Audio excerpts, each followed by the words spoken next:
and this is our 60th Webb-Grolich family reunion. It's being held in the wonderful downtown suburb of Jackson, Tennessee. I'm looking forward to everybody having a great time and enjoying themselves.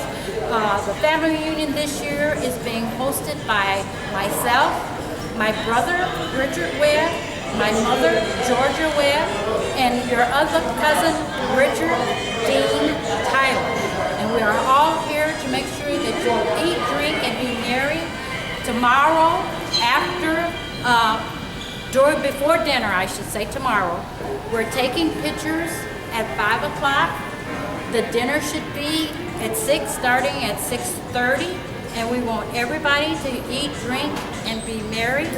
At some point tomorrow, we're going to see if everyone can get to the Webb Thomas burial site.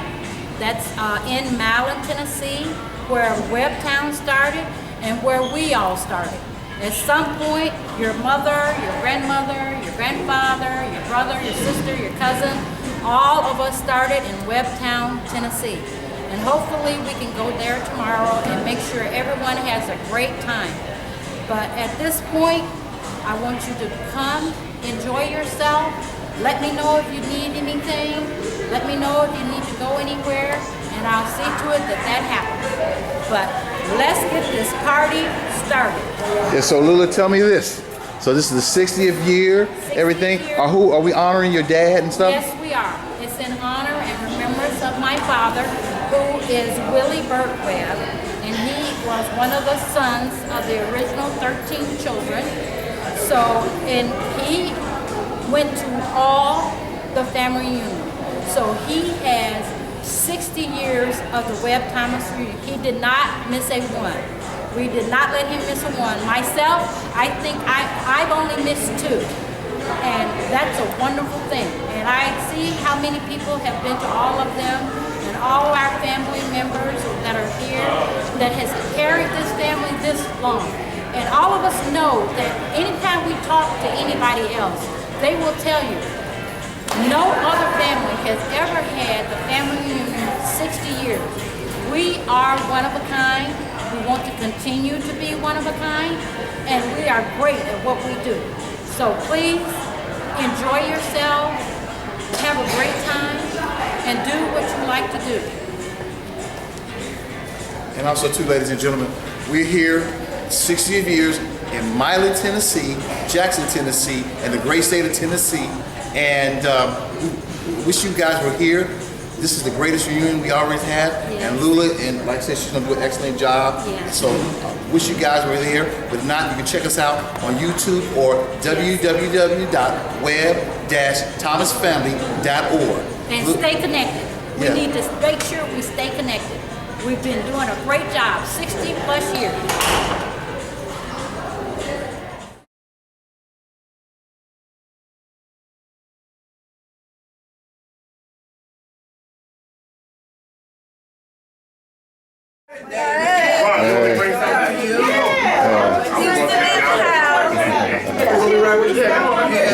Hi, what's your name? Carmelita, and I'm in the house with Thomas Reunion 2012.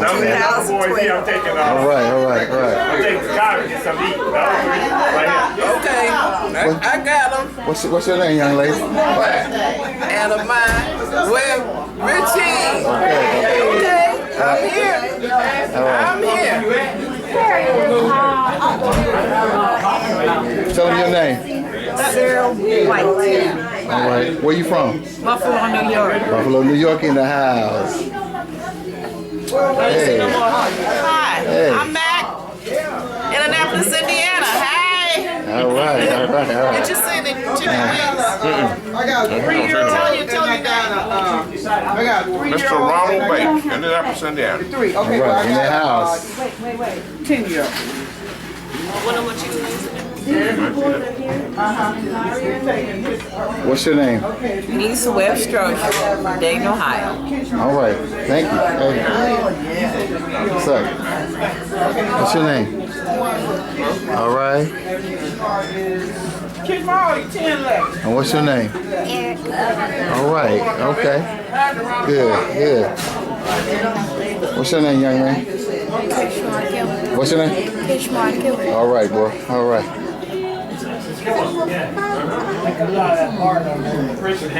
Yeah. What's up, bro? Hey, man, there you go. Back with the camera. Yes, sir. You know, it's good that we know that you are a photographer. You keep us honest. Yeah. That's a good thing. But it's good to be back again. All right, what's your name? Jacqueline Newsom. Where you from? I'm originally from Gary, Indiana, where the family reunion first started. Good. Okay. The #1 family. All right. What's your name, young lady? Bonnie Session. And where you from? I'm from Houston, Okay. All right. Houston, Texas. All right. Originally like Jackie from Gary, Indiana. Okay. What's, young man, where you from? Hey man, I'm from Elkhart and Scottsdale, Arizona. Hey, you got a bag. Got living a good life. Living a good life. Having a great time right now in Jackson, Tennessee. Okay, what's your name so everybody know? I'm Timothy. All right. Lula's house. All right, that's a good thing. Yeah. All right, sir, what's your name, sir? He's chopping on chicken wings. You gotta throw that away from there. You want another? My name is David Webb. I'm second. Born and raised in Dayton, Ohio. Y'all already know. Like his dad. Man, look, I gotta eat.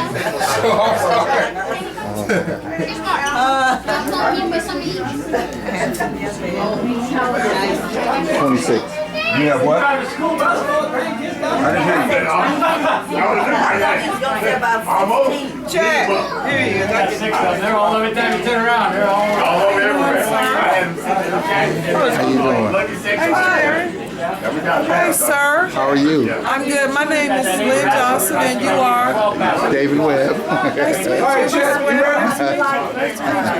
Where you from, honey? I'm from Memphis, Tennessee, and you? I'm from Dayton, Ohio. Who? Dayton, Ohio. Dayton, Ohio. Yeah. I'm always happy to see you.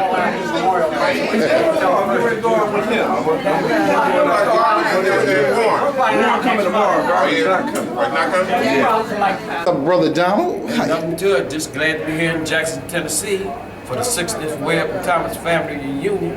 Yeah. And you know, cuz I love my family. I know, man. Who'd you bring? I brought my wife, Uh-huh. my sister, Uh-huh. my nephew, my niece, Willie James, and Geraldine. We all here. Okay.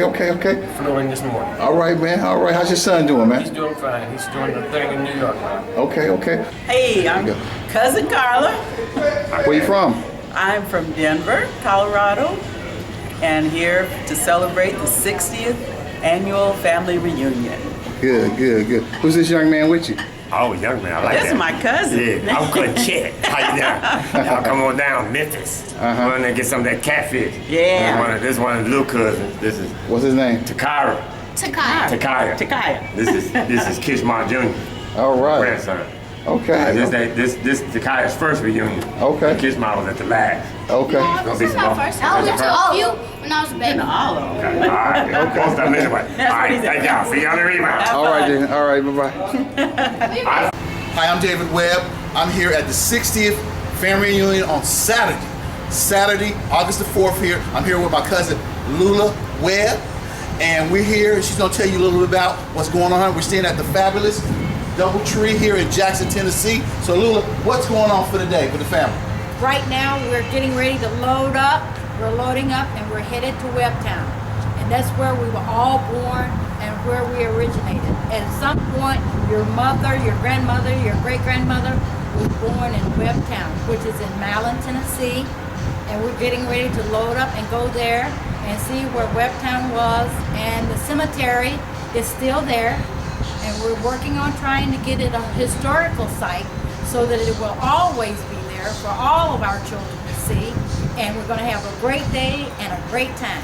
And we wish you were here, but maybe you can be here next year when it's going to be in Elkhart, Indiana. See you next year.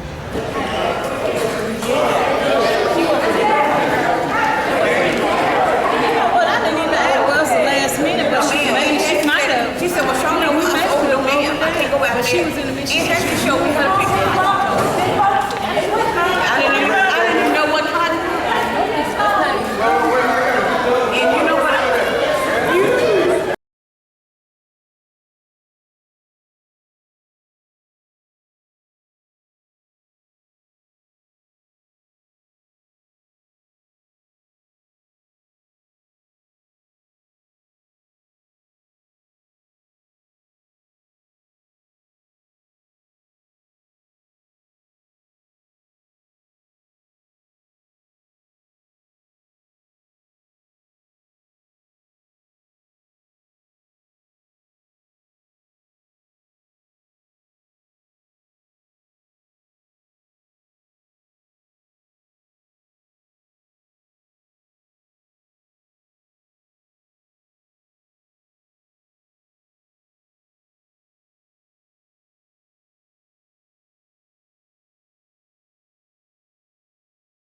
All right. Greetings to the family and to everyone. Hope to see you online.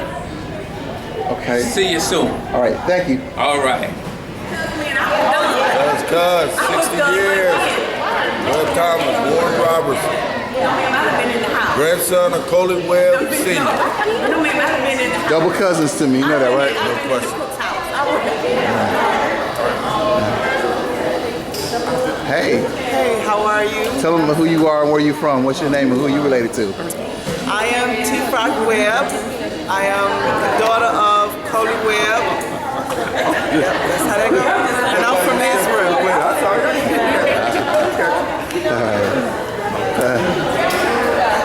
Yoram. This is my sister.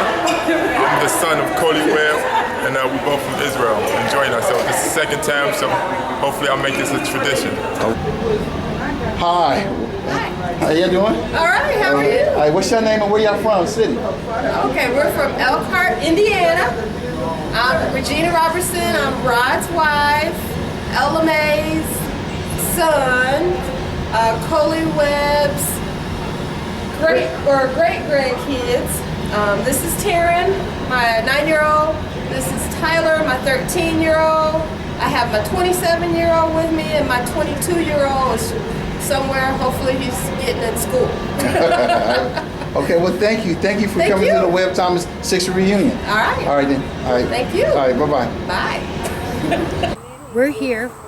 This is where our family is buried. The beginning of our family started and is buried here. And we're going to go in and look at the headstones of our relatives that were buried here in Webbtown. It's actually the fathers are buried here. I don't know. Hey, we're here at the Webb Thomas family gravesite. Like I was here maybe 7, 8 years ago, and some of the founding people who were buried here, rest in peace here. A lot of them left this area, but some here, like this young lady right here, Fanny. Her name is Fanny McDonald, but she was my father's sister. And my father went for World War II. He went to World War II. When he came back, he found out his sister passed away. And Fanny is the first 36 first cousins of George Washington Webb and Fanny Sturtevant Webb. And then we move on, we see some of the great people who used to live in this area. Leonard Webb. And then we come over here to Emerson Webb, one of the 16 kids like of my grandfather. My grandfather Lambert was the second oldest of the 16, and it was Mary Webb was the oldest, and then it was Lambert and stuff like that. So this is Emerson. Emerson was a great man. They said a good man and what he was doing. And if we can move on down here a little bit. So if we move on down here, we see other grave sites where a lot of the family there, Jim Webb and Lambert Webb, were brothers who married two sisters. The two sisters were Rose Pearson and Julie Pearson.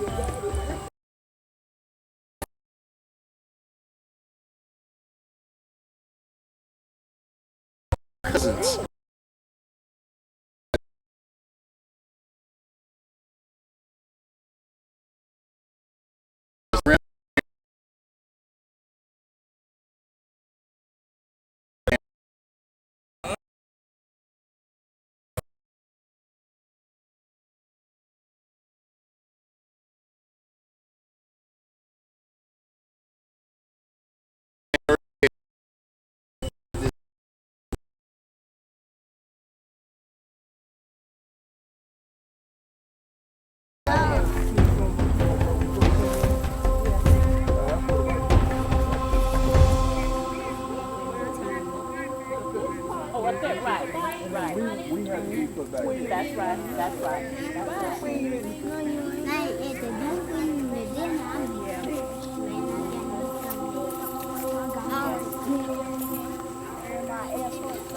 Oh yeah, that picture is good. Get it. He got a picture behind that. Yeah, but when we came up here the last. How many years ago was that? With the property, yeah. We're working on it. But the first thing, all of those are family members. They married. They're married. All of this belongs to the Webb.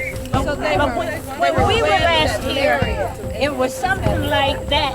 Yeah. That. Yeah, it wasn't like this at all. Right. And you couldn't see. You couldn't get in here. And you had to scrape the fellas and what you could see. Your grandfather had to, he knew where everybody was. So to show us, he had to, it went like this.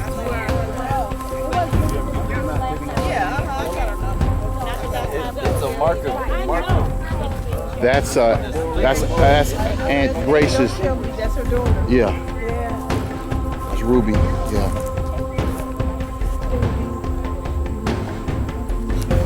Right there, 1930 to 1933. She was 3 years old. I know that hurt her. Why? Do you know what was wrong with her? I don't know.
Hi.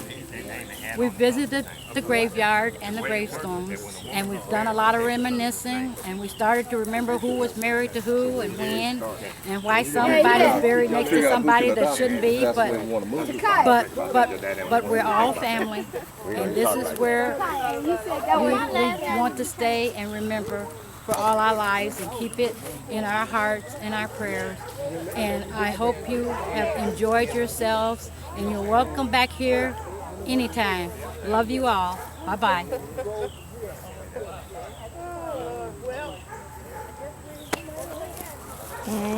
We're here. All that you see out here and all that you see over here is where we came from. This is what's called Webbtown. There's not a lot left, and the reason I know where we are is because of the hill. You know, we grew up on a hill, and this tree has been here all my life. So I guess that tree might be 60 years old, give or take a year. And that's how I know where I am. When I get to this hill, and I look up, Cutting Hanson's house used to be right here. And the house would be to the right of the tree, and the driveway was to the left of the tree. But that's how you know where you are. When you get to this hill, you know you're at Webbtown, because it used to be, you go from this hill to that hill down there, and everybody in between was a Webb. And it's just like, in the same way when we moved from here, we moved to Mala on Jackson Street. And all the Webbs lived on Jackson Street when we got to Mala. Warren's mother, my grandfather, my mom and dad, that's where we lived. When we came out of Webbtown and we got city slick, we moved into the big metropolis of Mala. And here we are today, and next time come be with us and enjoy the good time. Thank you. Yes. Because when we moved out, I had my oldest brother and Rod's mother was still here. Then when we moved to Elkhart and got settled, then Rod's mother moved to Elkhart with us. So that left my older brother, the only one down here by himself. Oh, Willie B. Willie B. Oh, all right. Yeah, because we come up here, this wasn't no asphalt or nothing on this road. No, no. Dirt. And you couldn't even get up here in the wintertime. Red dirt. Yes. And I remember as a kid, them old 3 or 4 shacks that was over there behind them trees that was still there back in the 40s and the 50s. You need to take a formal portrait. Because I know remember when we used to go down to the schoolhouse where Hassie was teaching. Yep, go down there, and boy, I'm telling you, have a good time. But yeah. I still say, if we did land research, well, I don't know how much of this we might still own. Because after the family moved out, you know what I'm saying? Because the white boys had it where we couldn't sell food.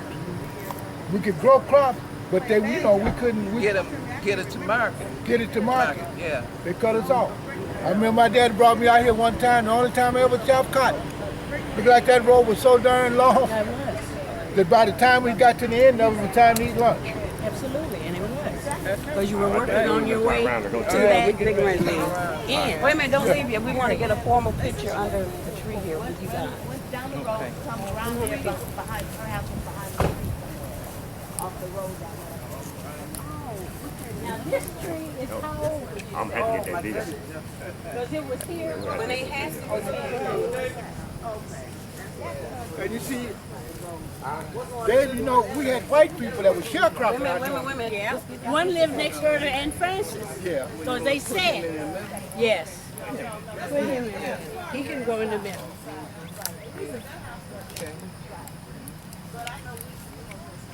And so when the family just moved away and moved out, they left the land to whoever wanted to take it. Okay, now smile. I should have And gave we you should my say camera who so we you could are. have took a picture. We should say who we are. And David, you know who I am. And put it in the picture. What? Everybody gonna look this way, or where are we looking? See, Say your name. Say, my name is. I'm the youngest, but I need everybody to look this way. my daddy, what was he, second generation or third generation, David? My daddy was the second generation Webb. Excuse me, you need to look at the lady here. You know what I'm saying? Look at her. Everybody look this way. Good picture. And I'm what generation, David? I'm the third generation. My name is Betty. Who's the youngest? I need everybody look this way for a minute. Is she Can I talk and still look? David. And so my shucks. My name is Betty Ellen Harold, and I'm the third generation of the Webb family, and my immediate great-grandmother was Alice Webb. And what else can I tell you that would be interesting? I'm also a third generation, second generation Webb, by the way of my father, who was born back in the 1890s. 1899. 1899. Him and Aunt Hassie was born the same year.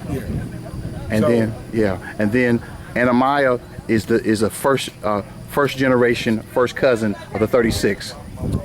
And my father was Albert Lewis Webb, the youngest of the 16 children. Yes. Well, thank you, everybody. Thank you. Thank you, cousin. Hey, we're here at Webb Town, 60th year anniversary where I was here approximately 8 years ago, I did some filming here, and I did a website. So we're coming back 10 years later now, and you can see where a lot of things has changed. Where my Aunt Hassie, his house used to be at, where they tore it down, they put new houses up. Where you see now, where this is where all Webbtown is now, where the bean field, the corn fields, and different things like where was that now. And this right here, if you can picture yourself, just go back 70, 80 years ago, where you can see where it's real quiet and it's real rural. And what we're standing on this road, if you see down this way and from south to north, they used to call this rural Route 1. Rural Route 1. And this was a little part where a lot of the slaves are and different places. And our next stop is Webbtown Graveyard. And so like I said, it's very interesting. You get to check it out. So come with us and we'll go in a few minutes. Over time, Webb's moved out. When they moved out, others walked away. So now we don't own it anymore.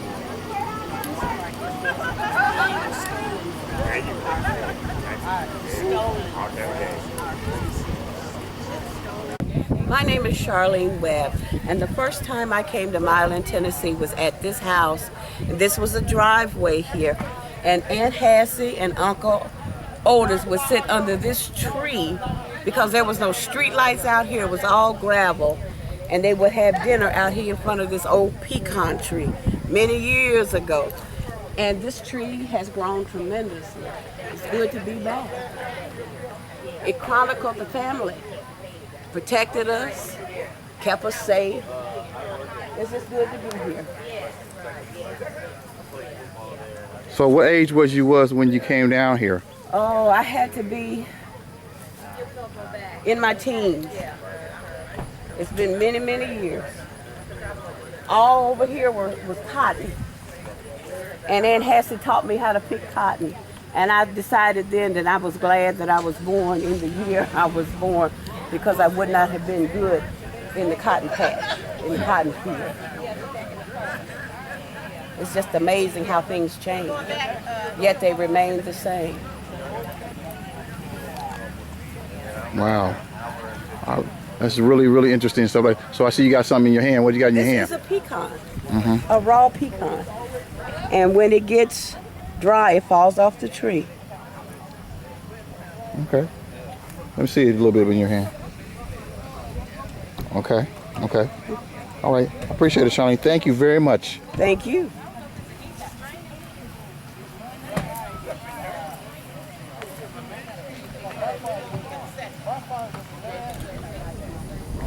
My name is Jerome. I'm the son of Coley Webb. It's also my sister T-Frock. We are from Israel. Yeah, this is my daughter. She's the youngest Webb here. Her name is Brooklyn Webb, and I'm happy to be here. So here, enjoying myself and supporting the family.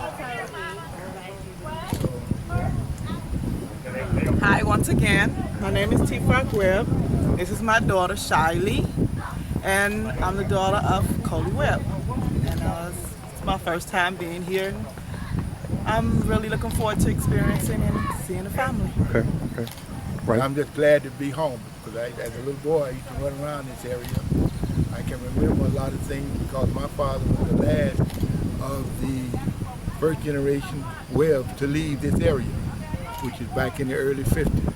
So I'm just happy to be home. All right, thank you.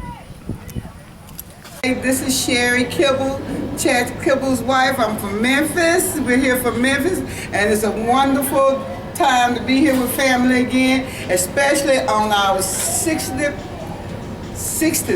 Family reunion, yeah. Family reunion.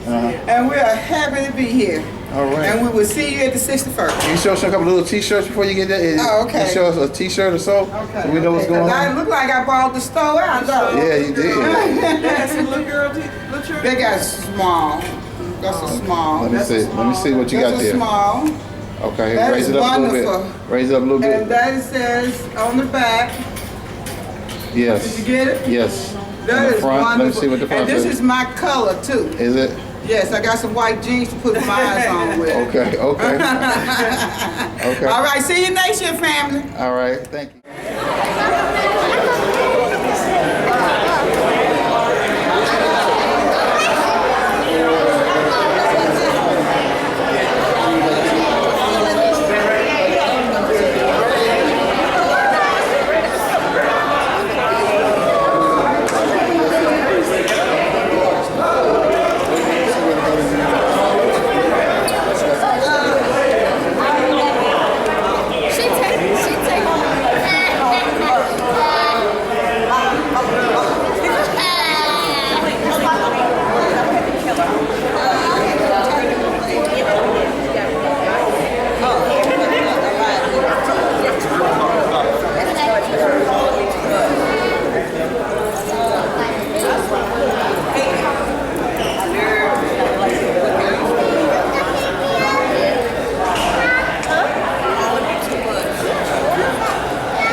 little spoken word for you. It's called Family Tree. He was a beautiful shade of chocolate. She was a beautiful shade of red. And under the watchful eyes of heaven, Afro-Indian girl, boy were wed. Little did they know so long ago, flowers would come from the seed they'd sown, yeah. Little did they know what would come to be. A forest would grow from the soil and the seed. Now, these are the branches in my family tree. Napoleon, Betsy, Isaac, Eloise, and under their branches I can feel a breeze where the leaves from the trees make a canopy for me to live in the shade. Yeah, the leaves from their trees made a canopy for me to live in the shade. Live in the shade. Live in the shade. I wanna thank you. I wanna thank you.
I'm telling myself so I'll know. I speak to my heart like a daughter. Sometimes it's hard to let go, and sometimes the staying is harder. So farewell, broken heart. This is where I nailed that right away. So I am Lula Webb-Grolich. My father is Willie Burt Webb. My grandfather is Coley Washington Webb, and he is the son of the 13 original children. All right, is everybody with me? So that's where I fall underneath the tree. And next is my mother, of course, who is Georgia Webb, and she was married to Willie Burt Webb. And she's got on the pearls right there in the middle. And then next is Annie Ritchie, who is sitting to her left. And she is Washington Webb's granddaughter. That's her original family. And then on the right side of my mother is Betty Harrell, and she was Alice Webb's grandmother. Alice Webb is her grandmother. And she is also married, she is Mary Alice Ward's sister, her grandmother. Not Buchanan, I'm sorry. Buchanan. And next to her is Sarah and Don White, and he says we're cousins. And I said, okay. And then on the end is, would you stand up, Mr. Turley? And some of you know me and some of you don't. But I really try to hit the nail on the head. And that is Guy Nathan Turley. His mother is my Aunt Carrie. And she was my grandfather's sister. Now the reason he's standing is because the Turleys have a family reunion of their own. And on occasion I go, but what I go for is to remind them that they were Webbs first. And that's why I go to their family. They have one every year. I don't go every year, but every once in a while I think about it and I get real upset with them. But I go to remind them because I think they forget that their mother was away. On the left of Ann is Rose Moore. And Rose Moore is who's sitting right next to Ann, right here. And right here on the end of the table is Richard Webb. And he happens to be my brother, but he gets upset about that sometimes. But there's nothing he can do about it. So that was the introduction of the head table. And now we're going to have the blessing of the food, and that's by Roderick Robertson. Thank you for family. Thank you for the opportunity to commune together once again. Lord, we'd like for you to just reach out to all of those who were unable to attend. And Lord, we ask you to reach out to all of our extended families that are here.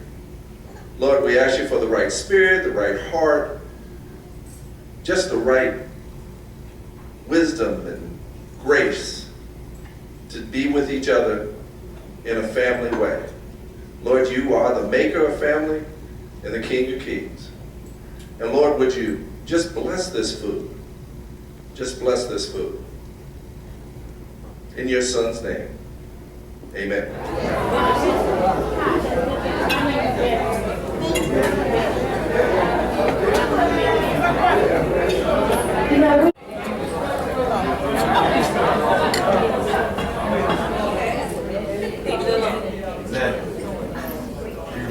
They're really the best of those boys. That boy, you won't touch no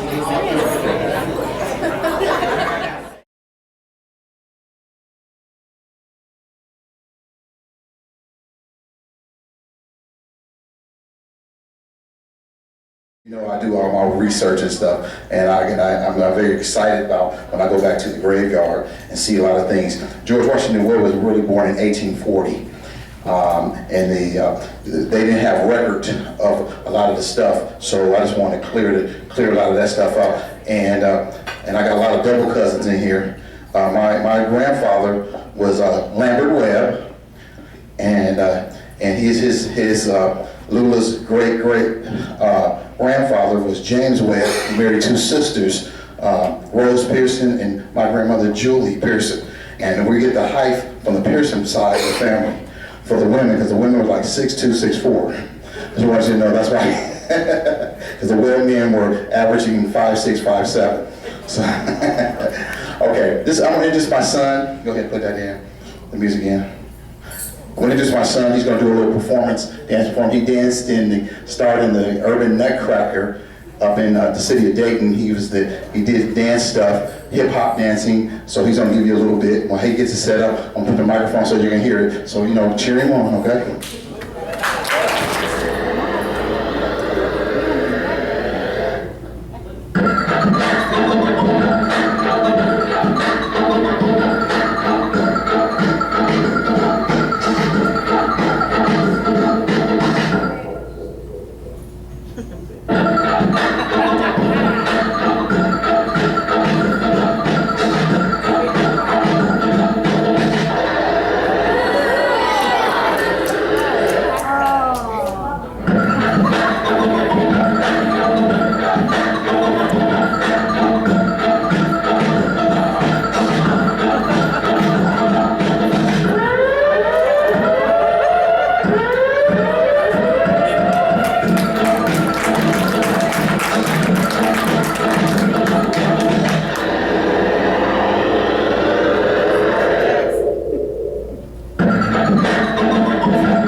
We're going to start with reminiscing the 60 years. And I'm going to start that so that you have time to think about what you want to reminisce in the last 60 years. And I'm going to start with Aletha. Would you stand, please? And Reggie, I need your help because she says it was a family reunion in Chicago. So do you remember what year that was when you had it last? Whenever the first one was in Gary, the next one was in Danville. No, Chicago. Okay, David, when was it? After Gary, it came to Dayton, Ohio. Came to Dayton, Ohio, and it was in Arlington Courts. And Annie, and Jesse. What year? What year was that? That was in 53. No, not that, later. Recent, like 1994 or 1994, 1994, 1992? I'm not sure about what, it was either 94 or 92. Okay, 1994 or 92. Aletha and I were in high school at the same time, and I went to Gibson County Training School, and she was in Paris, Tennessee, and we played basketball against each other. And we always, whenever we would see each other, we would carry on full conversation, hey, how you doing? But we would hug, and we would talk to each other every time we saw each other. And so this year, 94, did we decide it was 1994? 92? Yeah, 94 sounds good. Okay, so we're in Chicago, and Timothy and I are on our way to the elevator, and she and Richard, did you get that? She married somebody named Richard. So we're on our way to the elevator, and she's waiting on the elevator, and I'm like, girl, what are you doing here? And she said, I came to a family reunion. And I said, I do too. I said, what family reunion are you here for? And she said, the Webb family reunion. I said, I'm Webb. I said, does that mean, that means we're related. And we had known each other now for 60 years, close to 60 years now. And until that year, our bond was unexplainable. And once we got to the family reunion, we understood the invisible bond had a reason. We didn't really know why we were close to each other, but once we got there, it was explainable.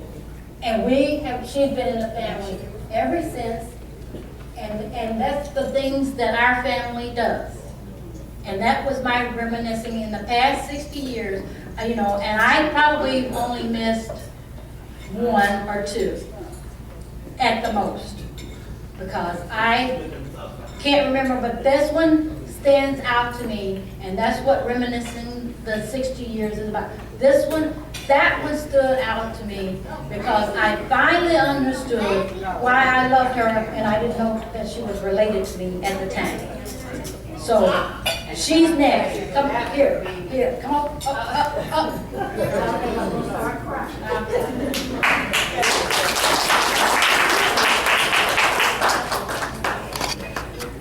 I guess you can say, or my husband says, I'm the lost sheep of the family. I did not find out who my mother was until I was 44. And since then, I found out I had a brother. I found out I had another brother. I found out I had a sister. And my mother and I have been close ever since. And I've tried not to, you know, miss any reunions, but you know, things happen, people do this. And then after along that, I found out that I had 22 brothers and sisters on my daddy's side. So I told Mom, I said, I'm living you, okay.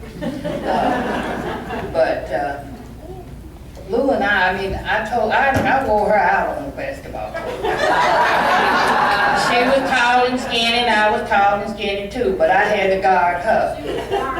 And I was a guard, she was a forward, and I let her know what guard meant. So I've been guarding her ever since.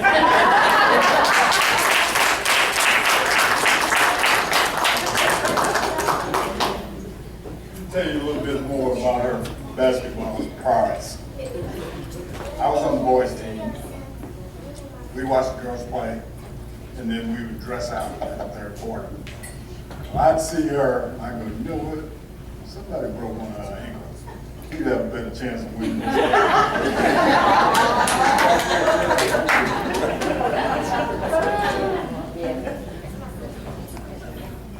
Anyone else have a story they want to tell about the past 60 years of the family union? I'll let you have a little bit more time, and then we're gonna, one year, I guess, I don't know when, but I was headed through the airport at O'Hare. And any of you that have flown through O'Hare, just getting to your flight is a chore. So I'm in O'Hare, and when you fly through O'Hare, my flight left, I was flying in the South Bend. So out of O'Hare, they got this no-land airport way over in the boondocks. So it's like that. So as I'm headed to my flight, I have tunnel vision, but I see this moving in my peripheral and out of the corner of my eye. And I'm trying not, it's a man. And I'm thinking, I don't have time to be bothered. I wish he would, and I'm concentrating and I'm moving fast. And I'm like, and he's steady coming in my line. I thought, and then I hear this voice go, Lula Webb, what are you doing? And it was Reggie weeping. And I was like, of all in O'Hare, are you serious? How many people have been to O'Hare and actually saw somebody that they knew or that knew you?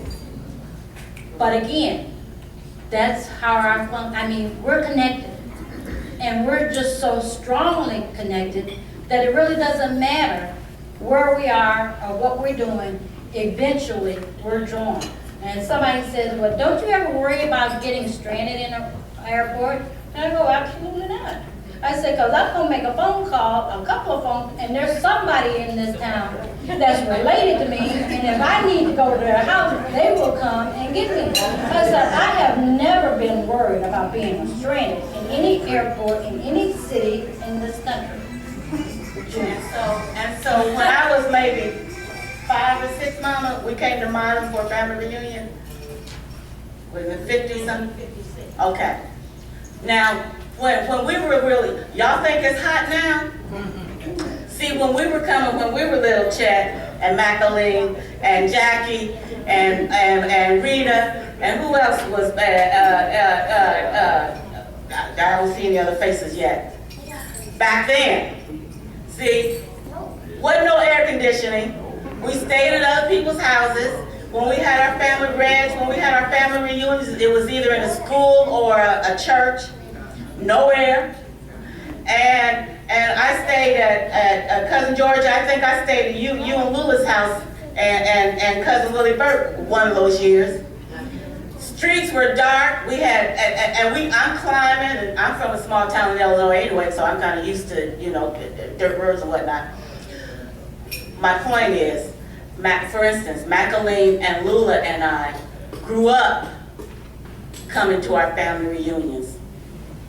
And we developed a friendship and a bond then, and it's lasted until now, within these 60 years. Jackie, my cousin Jackie, was older than us, but you know, she and her sister and her other cousins, Arnetta and Wanda and her brother Edsel, looked out for us as we were coming along. And we're close like that, y'all. So what the other point I'm trying to make is, we were 5 and 6 and sometimes younger, and these little ones that we see now, we need to bring them back in so that they can develop bonds and friendships and keep it going like a lot of us have already done. That's what I like.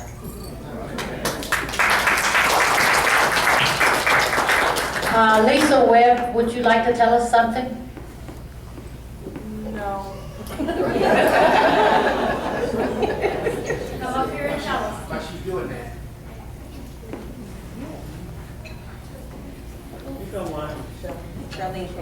I'm taking her spot. I wish you all could really go back in time and see some of the people who were responsible for making this happen. People in New York and in Gary and in Milan, we had some of the baddest, sharpest dudes and women. I mean, those you may have heard the name Big Red or Lyle, Hype. Those were some brothers that you could always depend on. You talk about responsibility. They really took responsibility when it came to the family. And then we had some brothers up in Dayton. Boy, and I thought these were the baddest brothers outside of Illinois. Gene and them, I mean Sharp too. And they all came together as one.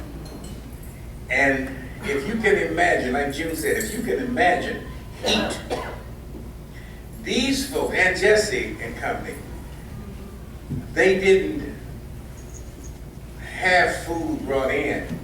That's back when folks used to like to cook. And they cooked. And I can remember and Jesse and them in the kitchen, slaving over that hot stove, fixing that same kind of food that I loaded my plate up with. And it was good. And as June said, when we went to Dayton, when we went to Gary, we stayed in people's houses because it was so, we never thought about staying in a hotel. Hotel, what? And then it was held in Chicago. I don't know what year it was. And that was the first year we tried staying at a hotel. And we stayed at the Southmore Hotel. Yeah, right. It was, back then, it was a very nice black hotel. And we had a band, band was Candy Foster out of Champaign. And I think it may have cost us about $10. And we still ran in the hole. But that was the beginning of us staying in hotels, and we've been staying in hotels ever since. Yes. We got the hotel in 1971 in Memphis. And man, the Holiday Inn Rivermont. Peabody. That was Peabody. Peabody. 71. I don't know what it was. It was 1971 because Big U was there, and we were talking about the Jackson 5, who was at the hotel across the street.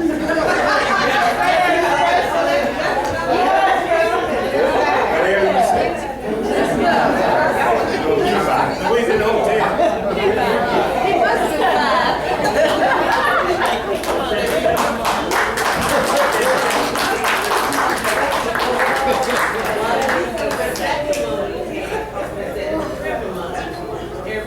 Good evening.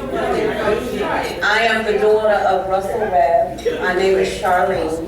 I am the granddaughter of Julia Pearson. I am the niece of Harry Webb, the second cousin of Eugene, Julian, Andrew, all the Webbs up in Dayton, Ohio. And when you first came to Dayton, family, you stayed at Arlington Courts.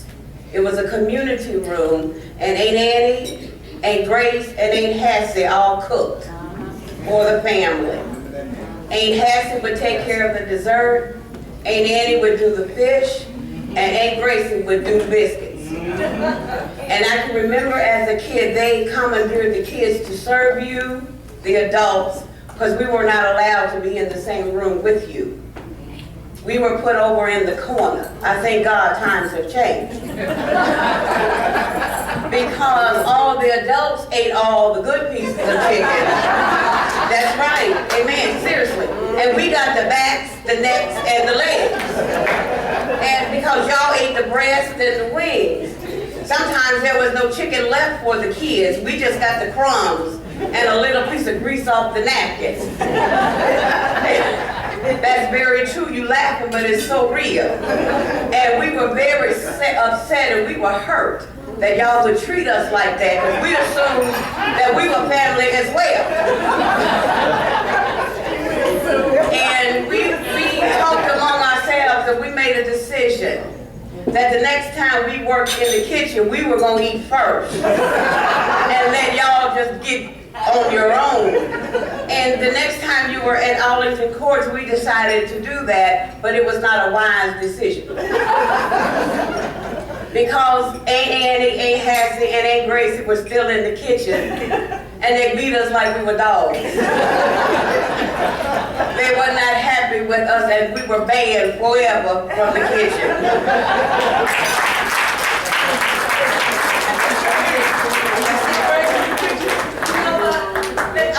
I am the superintendent of the Sunday school department at my church, and I told my Sunday school department that God has called women to a high calling. Amen. We are out of the kitchen business. Amen. Thank you, Jesus. I thank God every day for McDonald's. Amen. I thank God every day for Kentucky Fried Chicken. Amen. We tell the Lord thank you for Lee's Chicken and Kroger's Chicken up there at the deli today.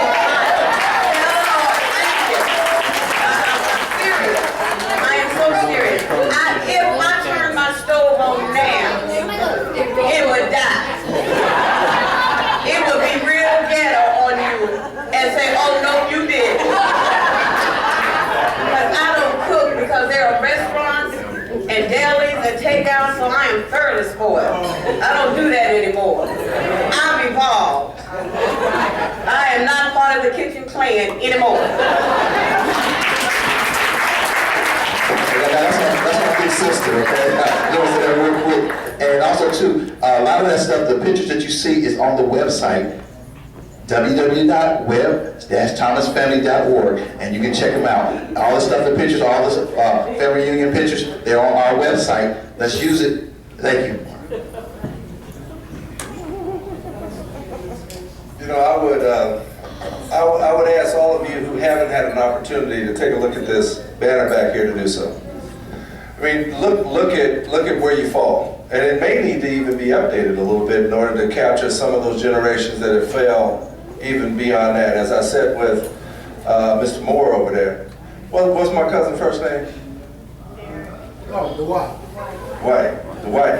We've been to talk about, you know, all those places where, because we contemporaries, we're actually a little younger than I am. I'm 54. And I'm Ella Mae Webb's son. Ella Mae Webb Robertson's son. I'm a Robertson. And Coley Webb's grandson. So that's where I fall in line. And Lula's my first cousin.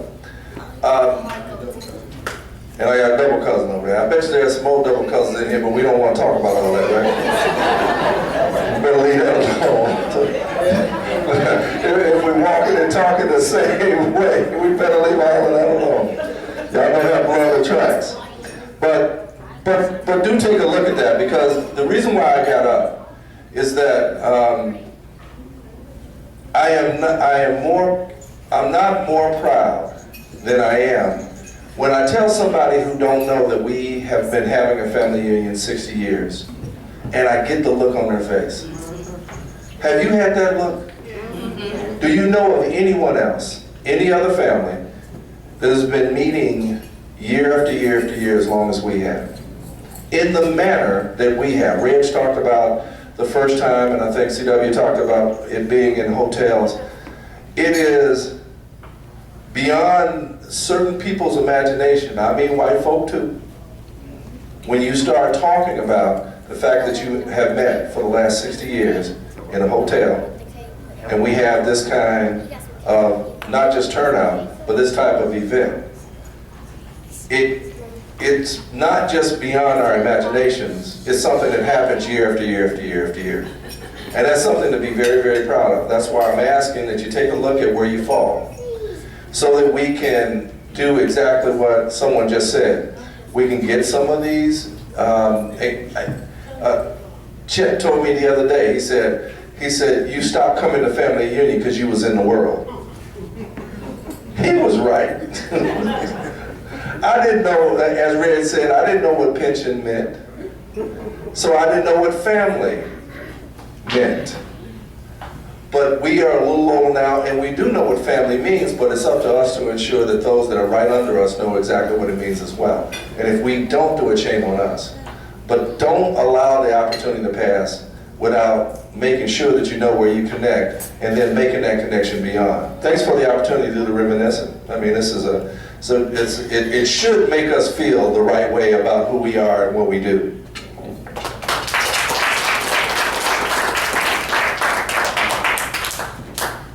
Now, I'm Coley Webb's son, Lula and Richard's uncle. And most of you all might not know me because I've been out living in Israel for 40 years. But while I was in Israel, in the Hebrew community, I met a gentleman there who said he knew my family. He said, I know a guy, a big red guy from Chicago, that used to talk about the Webb town in Tennessee.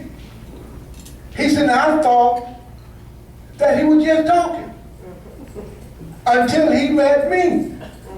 Another one talking about Webbtown, Tennessee.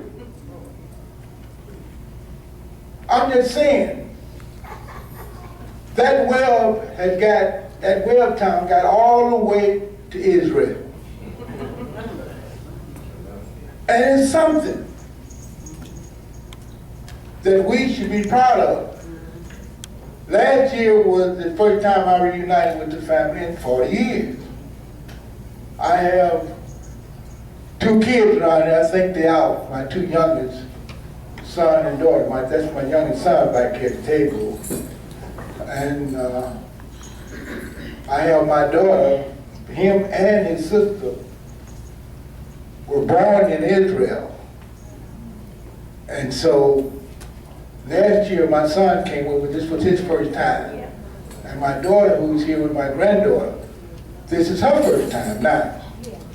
You know what I'm saying? But I want to tell you that this family extends a lot of ways. You know what I'm saying? And I was telling today, we went out there reminiscing. I can remember on the well spot, on the well land,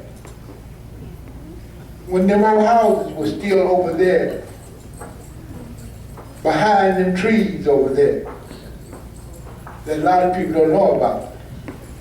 Because my daddy was the last, my Cody was the last one, I think, to move north. And we used to go to Cutting Hattie and all up down there. And as a young man, I think I was about, what, 6 or 7, or maybe 8 at the first family reunion.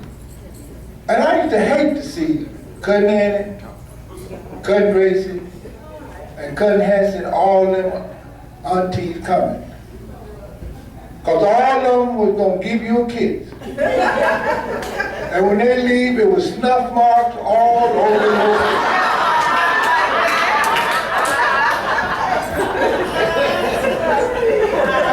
So I used to see them coming, and I would cringe. Because they were going to tell you, come here, boy.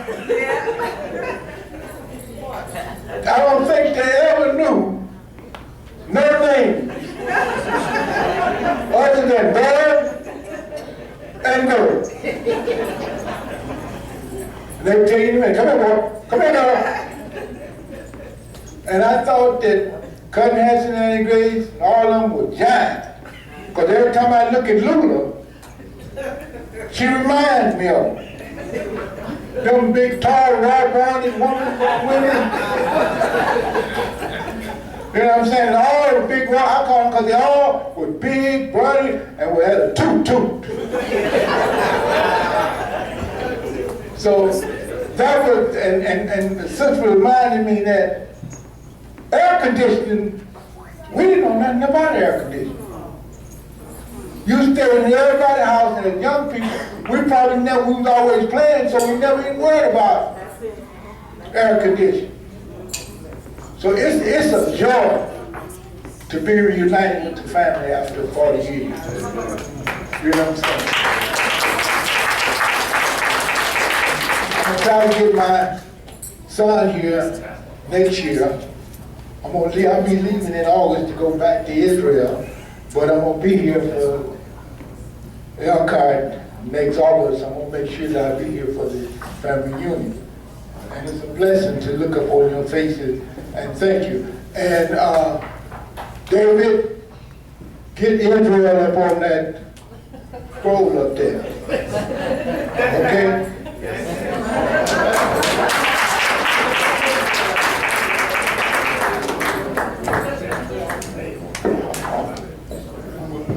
I'm going to share with you. I want to share with you a little story about Cody Webb Sr., C.W.'s father. In the summer, when my mother was going to Lane, I would get a chance to go to Elkhart to work in Papa's barbecue pit all the summer.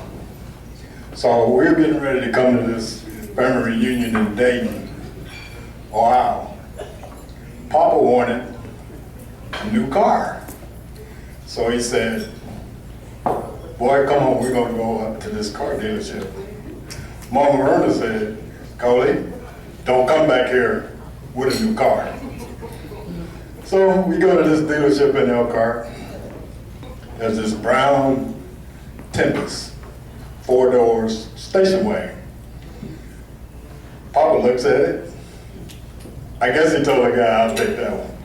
Meanwhile, I'm looking at the cars. Papa said, boy, get in that car, we're gonna go back home. I looked at him, I go, what? You go back on that car? I thought my brother told us not to come back on the car.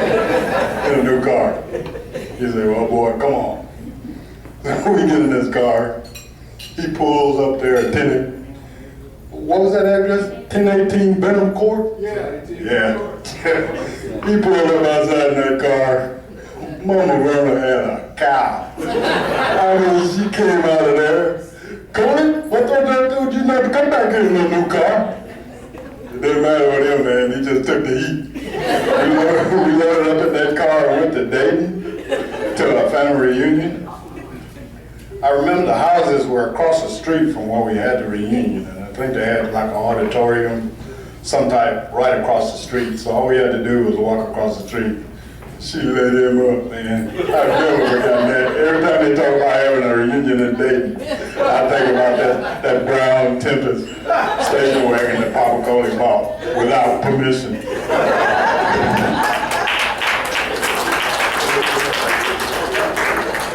And don't we feel good? I tell you what, nothing makes me feel better than when I get with my family. I'm good for another 365 days. And about that time, I can get me another shot of love from my family. And I'm loving you all, I do. I love you all, I do. I love you all, I do. Love you all. And now we're going to have a roll call of states.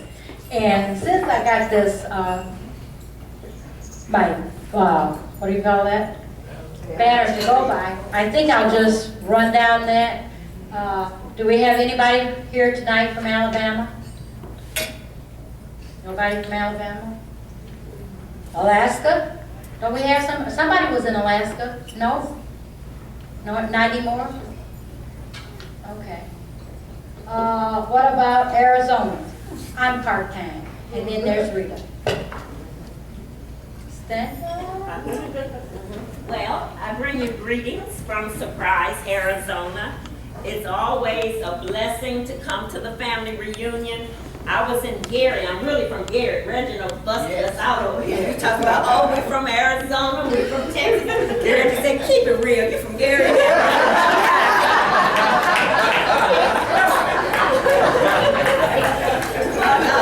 I just feel so blessed. I'm not a birth member of the West. I'm an earth member. I was adopted in. I was at the very first one. My mother had her home and she opened the doors for the relatives to come, and this family has embraced our family, my sister and I, for years, and I just feel part of the family. So thank you for your love. Thank you for welcoming us into your family. I love it. I brag about you all the time.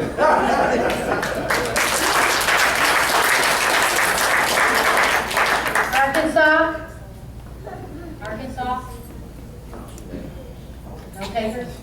California? There was it, okay, that'll work. Now, I'm going down the list, and you need to all know that we do have relatives in these states. They're just not here.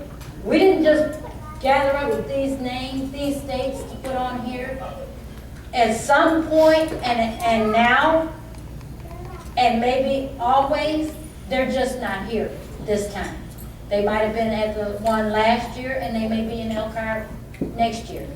They're just not here tonight. But we do have relatives in all of these states.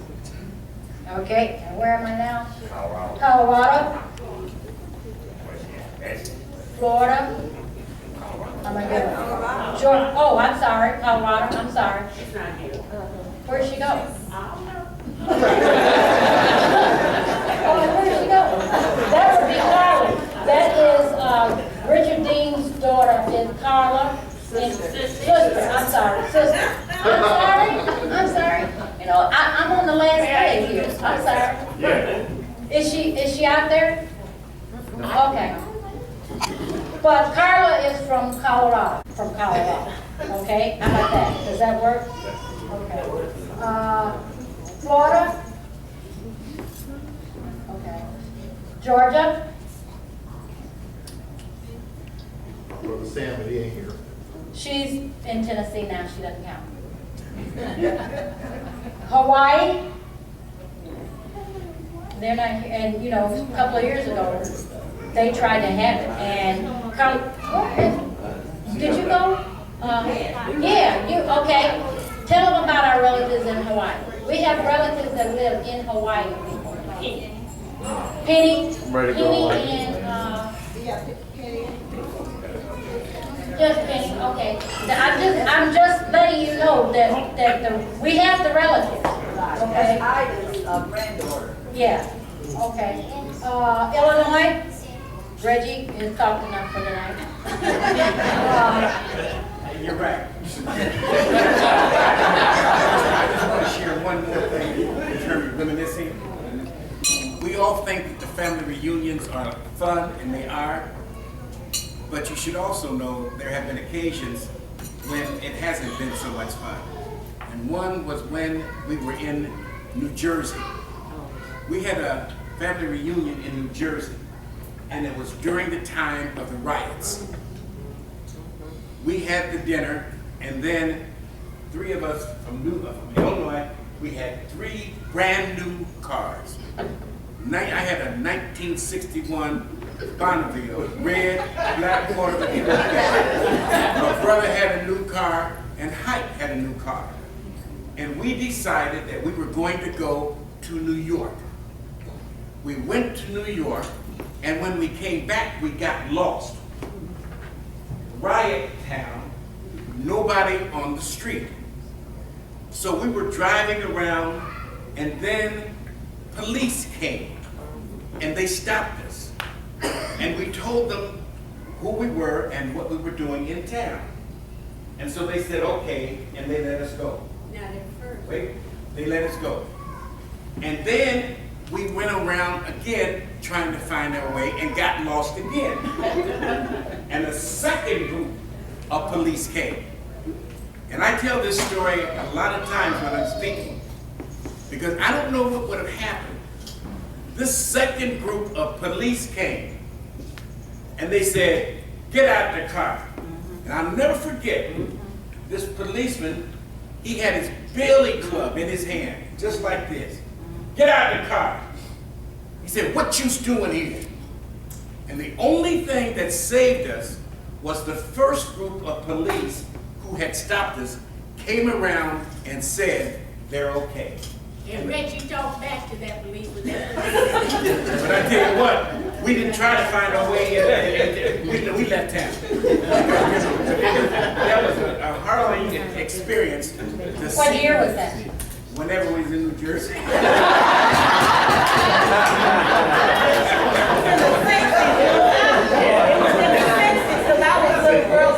One of those back in the 60s? Scared when those police lights was surrounding us. I brought my notebook. I have a notebook of some of the programs and some of the pictures. I brought it, and I'll let you look at it, but I don't trust you. So I'm not really going to let it out of my sight, because somebody might see something that they wish they had gotten, or they lost theirs. So I'm not going to trust you, but I'm going to let you look at it. Okay. We're down to Indiana. We're down to Indiana. Indiana? I don't think they want to stand up. Okay. Anyway, we're from Indiana. I'm Beverly. Of course, I'm McElleen, Ronnie, and this is my brother, Johnny, we call him Kip. Peggy DeWalt Winston is my mother, and she comes under Leonard Webb. Is that right? Yeah. And she's actually, her mother was Colleen Webb, and Eula May, not Eula May, who am I talking about? My grandmother.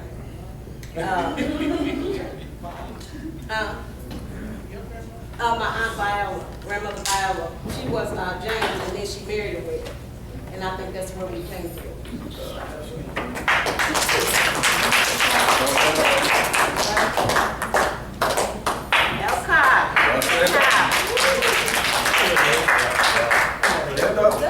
Stand up there. We're from Elkhart, where we'll see you next year.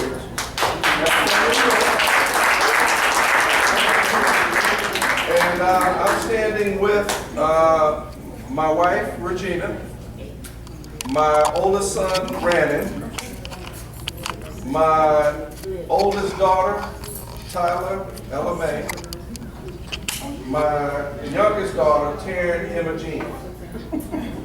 And we give them the names for a reason. You know that, don't you? Yeah. You know, we want them to always remember. We got a son that's not here named Christian Juan. And we welcome you next year. We want to make sure that we let you know that you are welcome all to come to Elkhart.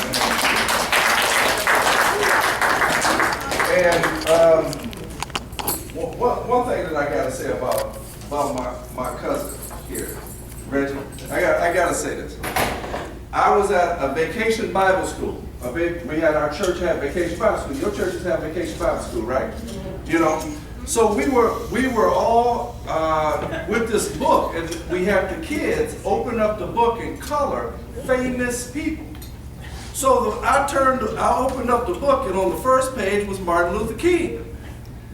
On the second page was Jesse Jackson. On the third page, it was Reggie Wink.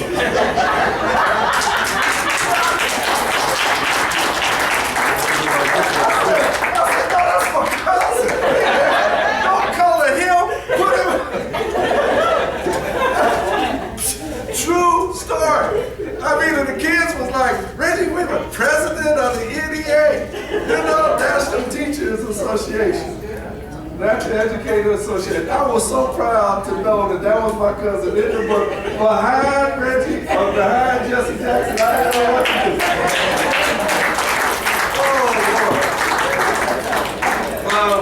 do. We look forward to seeing you in Elkhart, and we'll be, I guess, talking to you further about, you'll be getting more information. Please update all of your information on the website. So people email address, it changes. Talk to me. And the other thing about the emails, I also had our elders here for another reason.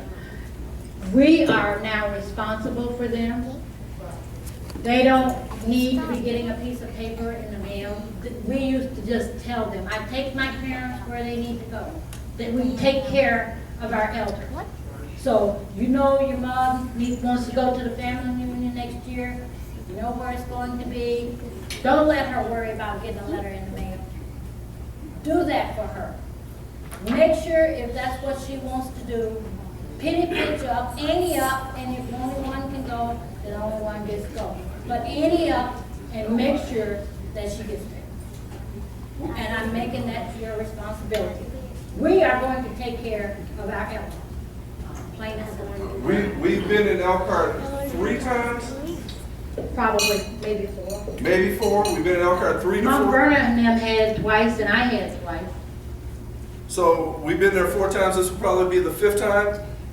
So Elkhart is not a foreign place. It may be foreign in recent history, but it is not foreign. It's a stone throw away from Chicago, Detroit, Indianapolis, and Cleveland. And sit almost right in the middle of it. And we will see you guys there next year. We thank you. And the kids. What was I supposed to say about the kids? Bring it. My wife said the kids. Bring the kids. Bring the kids. Because and you know what, Chet, my hat's off to this brother.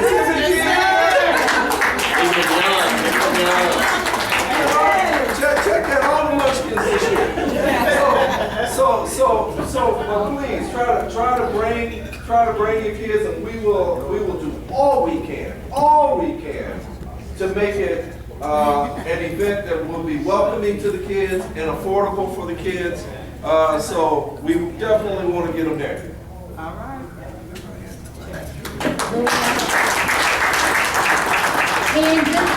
Is where my great-great-grandfather is buried. And that means that it's your uncle, it's your first cousin, it's your second cousin. It's where our family began. Our family began in Webbtown, which is where they're buried. And that's what you'll see. Those of you that didn't go today, out where they're buried is where the Webbs lived after they left slavery. And then once they left Webbtown, they moved to Jackson Street. And they had homes there. But that's where our forefathers are buried. And those are the only ones that we know anything of, where any of them are buried is there. And that's why we're trying to maintain it.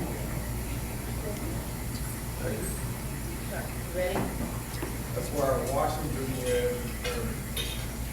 He has a... Go to the microphone. Stone. It's not that. Go to the microphone. That's where Washington Webb is buried. He has a headstone that's about that big and that wide. You know what kind of juice he had to have a tombstone like that back in that day? What year? About 18. This guy that's coming on Monday to look at the cemetery. I went out there with him. And he couldn't believe it. That I told him that a slave had that kind of true stuff. It's just, when my father showed it to me the first time, and that was something that he made sure I knew how to get to that cemetery. I stay gone 40 years, I come back, I go right to it. And I promised him that I would keep that cemetery up.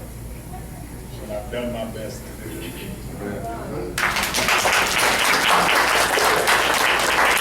Again, for those of you that didn't get a chance to go, and maybe for those of you that did, and you know, I have to admit, when they said go to Webtown, Webtown,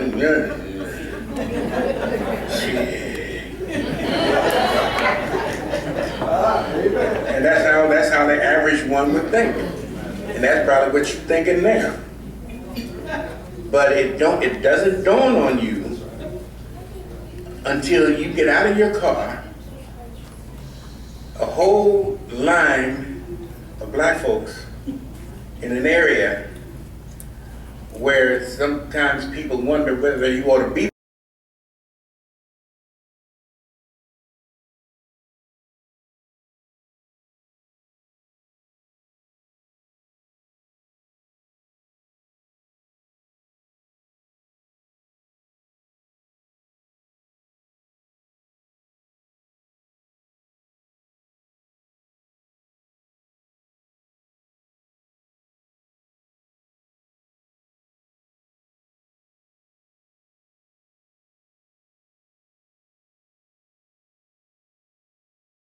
That gravestone that had that you see or a book, and you think that it's not real.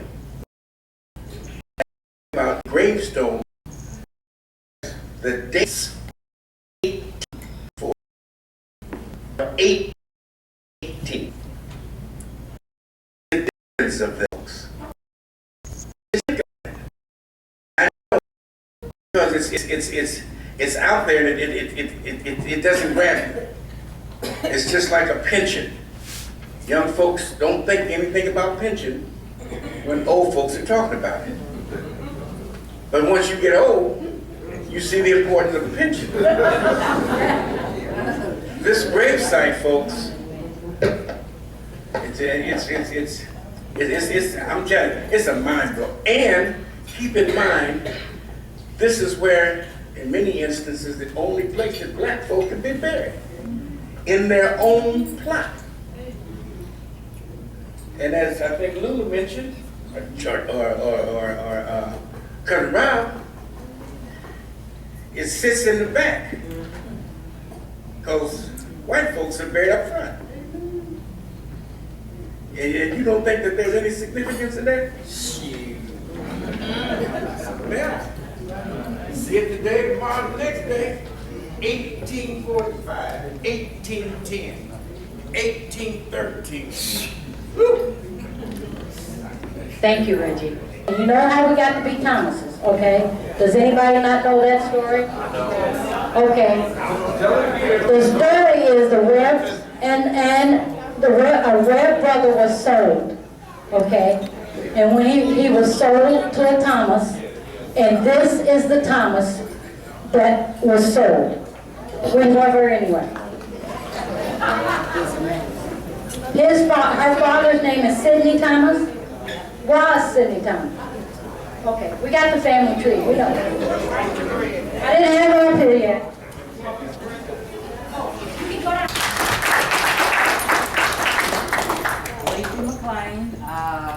Now residing in Jackson, Tennessee, by the way of Paris, Tennessee. Right. Still with this man 40 years, Richard McLean, and we bring you greetings from Jackson. Oh, and I don't want to forget.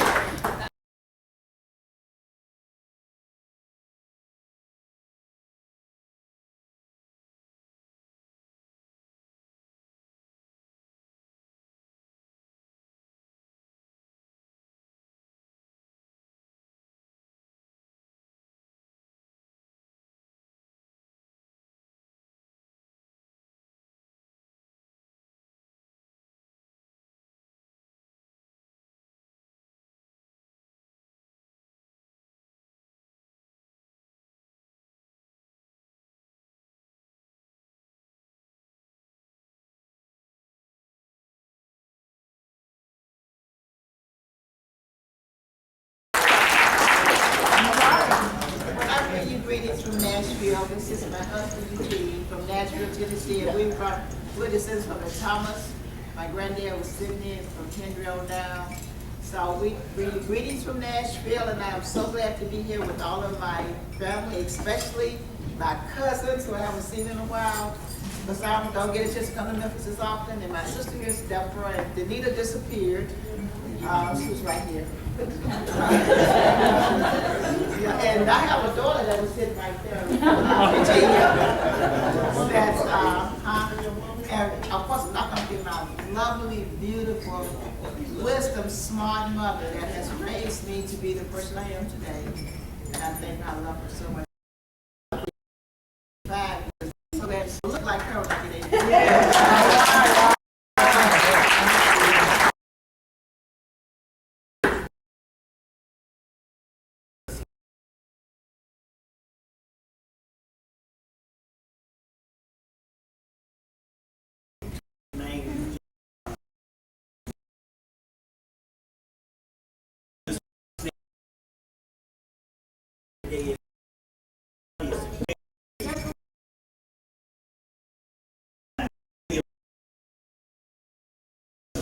Even though nieces and all that came, his sister came, he didn't appear with his wife. So that male, he wants that male. Well, check with Rod and make sure that his name is in the book, because I gave him a list that needed mail. Yeah, I want to make that statement. When I first started coming to this family union years ago, I remember these two guys here that they were basketball players. Yeah, I remember there was a young guys. In fact, at that time, I think they was in college and I was in grade school.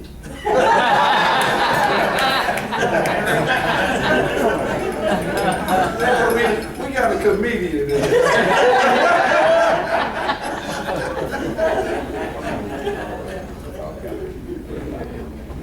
Well, we are glad to have you at your home. It all started here. This is the first one without my father. And my sister always made sure that he could get to the family reunion when I was in the service. And to have you here soon after his passing, I know this occasion meant a lot to him. So we have to move on. I thank you for all your prayers for my father when his health was failing. It's not easy to prepare. Thank you.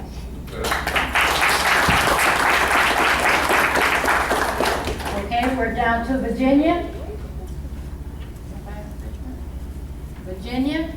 Okay. Louisiana. David, was your brother in Louisiana? He was in Georgia. He was in Georgia. See, I know we got people in all of these states. Okay. Connecticut? They're not. I think they're here.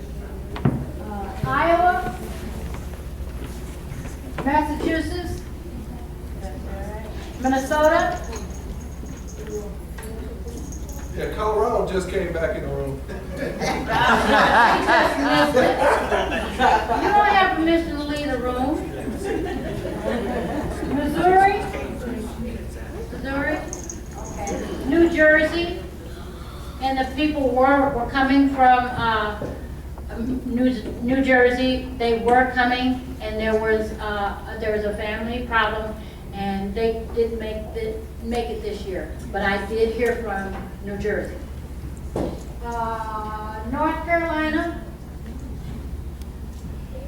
Oklahoma, Oregon,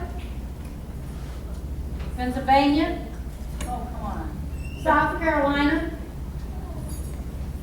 Texas.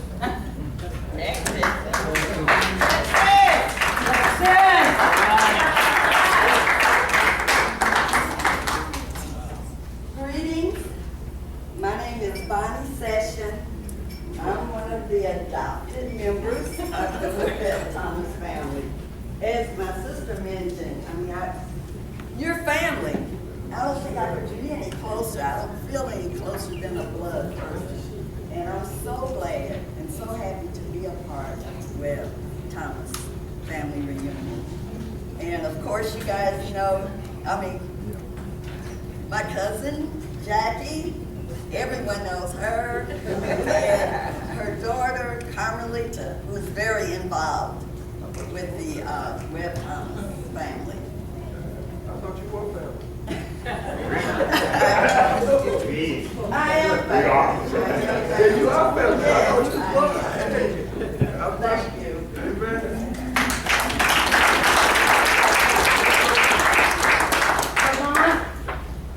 Vermont, West Virginia, Washington, D.C., Wisconsin. Okay, and that's it for roll call.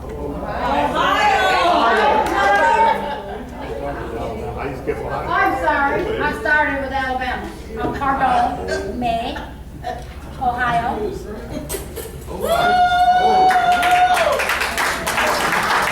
I'll be very brief. I'm David Webb. I'm the president of our chapter in Dayton, Ohio. Cousin Bridget, James, Sister Charlene. This is Lisa's first time in 50 years coming to the family reunion.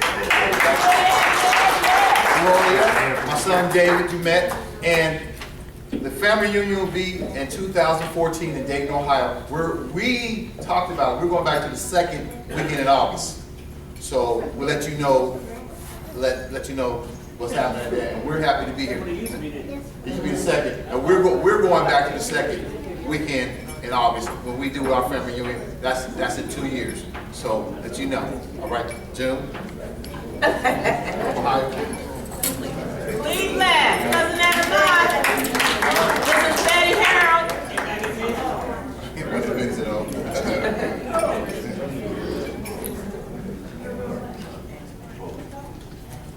All right, I'm the baby in the boss of the Webb family. I've been saying this for years. I used to argue with one of my cousins, let it rest in peace. We used to have the same, he was from Dayton, Ohio. He said, I'm the baby. I said, no way. My daddy was the last one on the totem pole out of the 16 children. And I was the only child that they had. So I said, I'm the baby and the boss. And they tell me I am bossy. You see, it sort of runs in the family. Because I'll tell you a little story shortly about, some things that have to be done. Believe me now, if you let me know it's got to be done, I'm going to get in behind somebody. And it just happened to be this particular time I had to get in behind Reg. I said, hey, cuz, what's going on? What's happening with our conference call?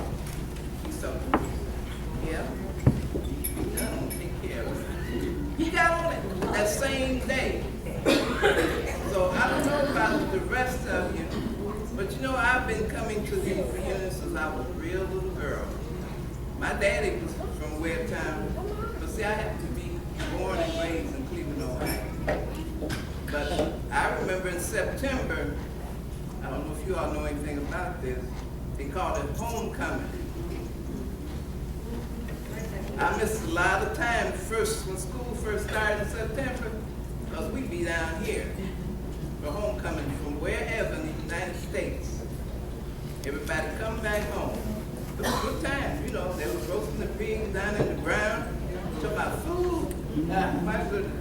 And he said staying at the people's houses believe me, I learned about them outhouses and slop jars. These young folks don't understand it. But maybe one day they'll learn and understand, you know, what it is for family. Because believe it, I was the only child. So my sisters and brothers were my cousins. And believe me, let me tell you something, Dayton was my second home. I used to go to Dayton for the weekend and take my children. But I'd take the children to Cousin Annie's house. You know, she said, well, leave the kids here. I'd wind up with Cousin Mitch, you know, some of the other ones around there. I'd go back. My children said, well, they're over Cousin Grace's house. So how do you get over there? Well, don't worry about it. They take care of it. So I'd wind up staying sometime 2 weeks before I'd get back home, back to Cleveland. My mother used to tell me, don't call me. Let me know when you get back home. So that's how my children started out. So I hope everybody remember, you know, to keep this going. Bring your children, grandchildren. So see, now what I do, I sit back and let the other ones take care of it. And I say, okay, you do your thing, because I done did mine. So I'm blessed with the children that I have. Aletha, boy, she told you the story. And believe me, you know, it's really something else. I knew. We have been face to face. And didn't say a word. And she always asked me why. I said, then she found out why. But when she found out, like she said about the brother, she said, I have got a family. So family is beautiful, and I'm thankful for my children, my grandchildren, great-grandchildren, and great-great-great-grandchildren. Amen. So remember, God bless, and I was glad to be here.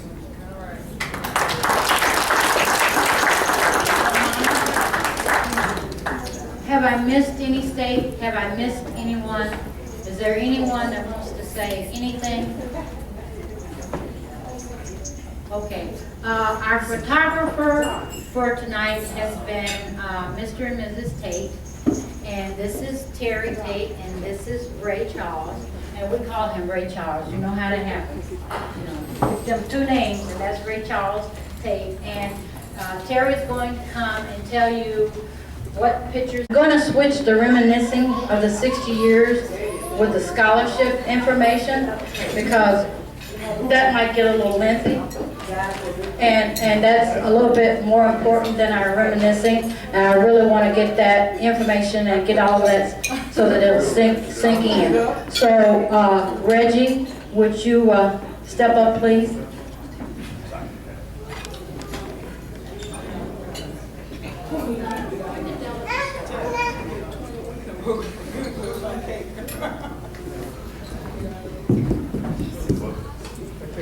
I have a confession to make. When I saw the individuals bringing food to the individuals up here, their plates were running over. And I said, how in the world can you have somebody's plate to run over like that? I said, I would never do that. And I got up to that line. I saw that chicken and that fish, and Lord, when I walked away, my plate was full up. But it was a testament to the quality of the food that had been prepared, and to you. I knew we were about to have a feast when I saw the hot sauce on the table. I would like to ask the members of the board if you would stand and be recognized, please. These are the individual members who are on the scholarship committee, so if you would stand, please. Come on, Ryan. Come on, June. Carmelita. Carla. These are the individuals with whom we communicate throughout the plan, that we communicate throughout the year. We haven't been doing it as much as we should have, and I take full responsibility for not doing that. But when we have done it, it's been wonderful, so thank you. And I would like to ask you all to meet up here immediately after dinner so that we can talk for a couple of 3 minutes. I would like to ask Junan to come forth with the financial report, and then Carla Regina will decide who will, and Lula will decide who will give the scholarship report. And then as they're doing that, I would like for you to be thinking about a couple of things. Number one, and we can have a brief discussion about it, and after the discussion concludes, then the members that you saw who are on the board will continue to, did you stand up? Man, if you don't, did you stand up? Yeah, did you stand up? No, he stand up. Stand on, man, you better get your, stand on up. All right, he's on the board too. He just couldn't get up at the time. He had too much fish and chicken. But after the brief discussion, then the board, sometime before the next reunion, will have a conversation and come up with a recommendation to implement. And those couple of things are, one, is there a model that can be put in place for people who wish to have the reunion but find it difficult to initially do so? We're talking about a model that could include something dealing with the cost. And keep in mind, folks, we have to be careful not to price our kids out of the reunion. And it didn't dawn on me until I was riding with my Aunt Betty, and she said people didn't understand back then when I didn't bring my kids. She said because I couldn't afford it. But people didn't understand it then, and now, you know, we're faced with the same thing. So is there a model that would take care of that? And the models would include something like the cost, where the location might be, the activities that might occur at such a reunion, the hospitality, the entertainment, and all of these things, you know, they cost money. So we have to make sure that nobody has to pull money out of their pocket anymore. I remember the day when we first got started, when people had to pull money out of their pocket because they went in a hole because there was not enough money. We don't want to have folks to have to do that. And on the same token, this is not a money-making venture either.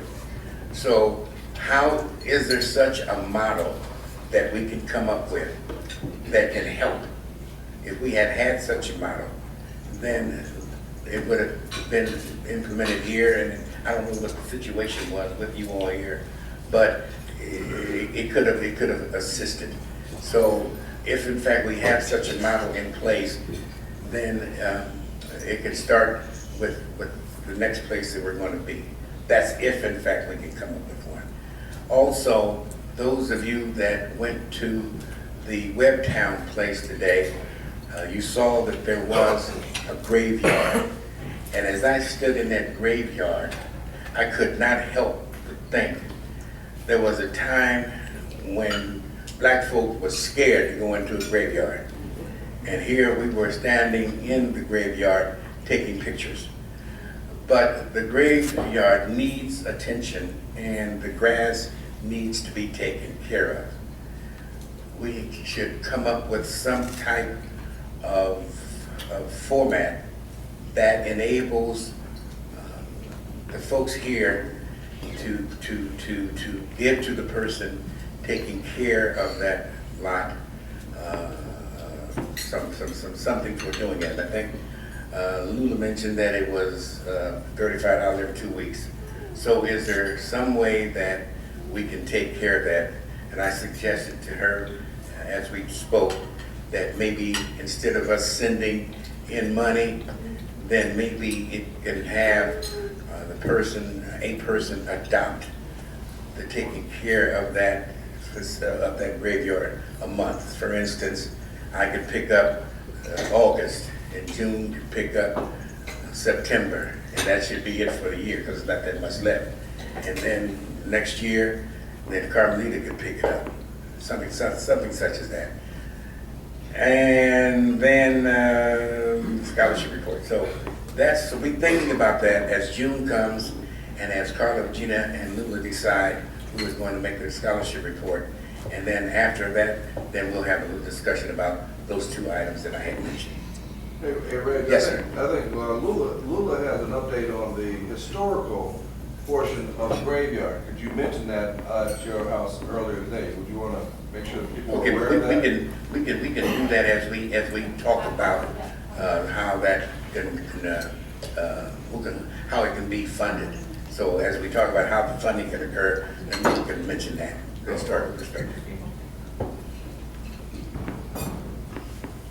What we're trying to do is get it registered as a historical site so that, you know, they can't sell it, somebody build a home on it. And I made a phone call this afternoon to Joyce Bonner, and we've gotten the school registered. So the school where all our forefathers went, it was called Gibson County Training School. When they graduated, it's now Port Clark School, and they are a historical site now. So that means it will be there forever. They cannot tear it down. And I spoke with Joyce in getting our cemetery as a historical site. And the gentleman, I called her just in time. You know how we do? We have those, I don't know what you call it. But I called Joyce this afternoon, and he will be here in Milan Monday. And I will still be here Monday. So hopefully we'll get the paperwork started on making the cemetery a historical register, and nobody can destroy it any worse than what it is, and we can start to maintain it even better. And that's what I found out this afternoon. And there is not an actual recipient of the scholarship fund this year. June gets to talk now. See, y'all, they tease me all the time. All my cousins that's been knowing me all this time, and they call me June Ann. And that's all right, because that's my name. The reason there isn't a recipient is because we didn't hear from anybody. It's not that we didn't want to give a scholarship away. We didn't hear from anyone. So as a family, you know, first you have to bring them to the family reunion. Second, then you need to keep them coming and then make us aware of their standing. And also, right, Eugene, would you come? Because we do have a recipient in our midst.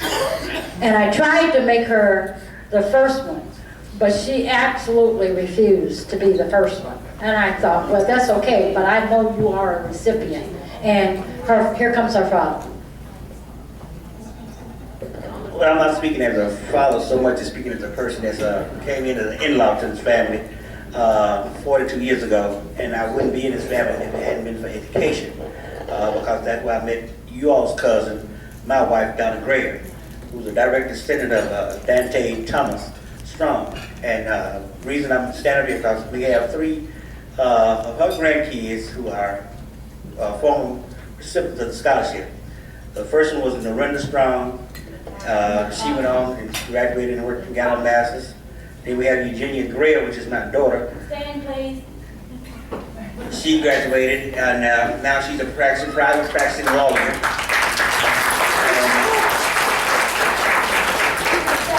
Yeah, and then we had Monique Strong, and she's all over the world almost. Then what happened is, in the 42 years of association with you all, I spoke at the parish reunion to try to get the scholarship for one of the grandchildren. She received it, and she went on now, and she's very profitable in Atlanta. You know, one thing about it, through this family and going down through the Thomases and the Webbs, I've noticed that education has always been a forefront. And then the reason I say that because Ms. Strong, out of all of her kids, everyone had the opportunity to go to college. Some of them finished, some did. It was up to them. For them pushing, they were there. Out of all her grandkids, she had 12 grandkids. 10 of them have college degrees. 2 of them have extended degrees, and 2 of them have associate degrees. And so that's saying that this scholarship fund does work, and it's working for the family and helping them kids along. Every little bit helps that they down because tuition has gone up, and they need it all. Okay? Thank you. And Ms. Brown, she's 85 years young.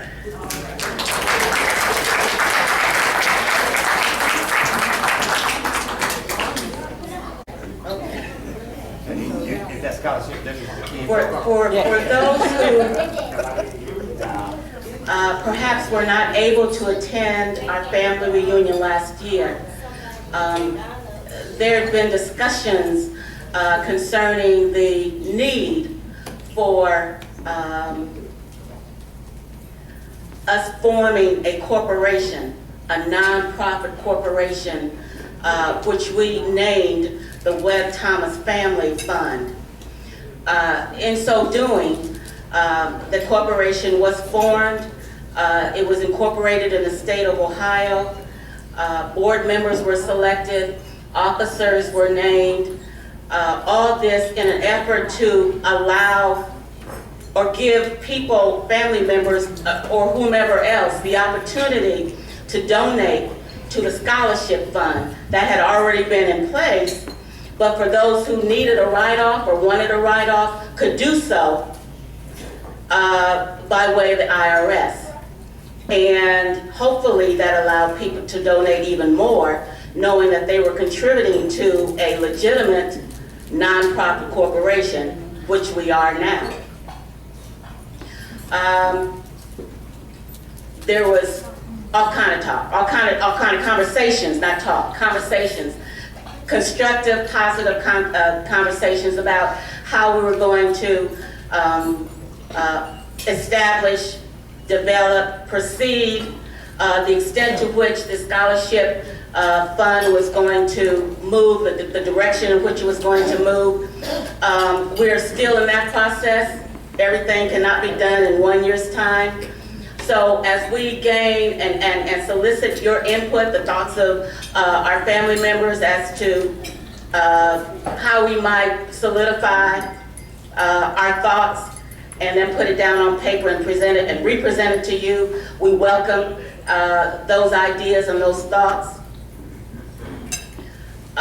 With the incorporation of the Webb Thomas Family Fund, last year, there were $3,549.82 contributed by family members.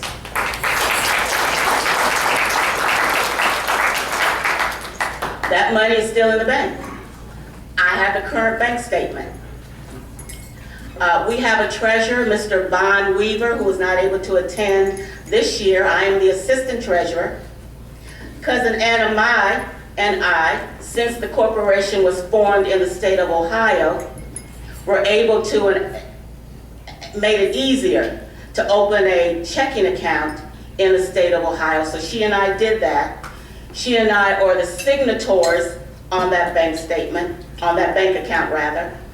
No money can be withdrawn without both signatures. So we have that check and balance process in place as well. Right now we have a balance of $3,547.82, $2 service charge. Okay? So, at this point in my presentation, for those who want to continue to contribute to the scholarship fund, you can do so. I'll write your names down. If you need a receipt, we can do that too. If you want that write-off, you can get it. You'll get a receipt. All of this is recorded, documented, and it's reviewed by any and everybody. Also, we have to file taxes. state, federal taxes every year. So we have to account for every penny that leaves the coffers, that leaves that bank account. So there's no hedging at all. Reg, that's the extent of my report. Thank you.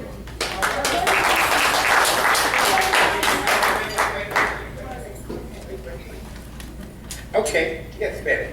Does everybody know what the incorporation does represent I'm gonna our family? I'm gonna ask Junan to come back For our family. and explain that.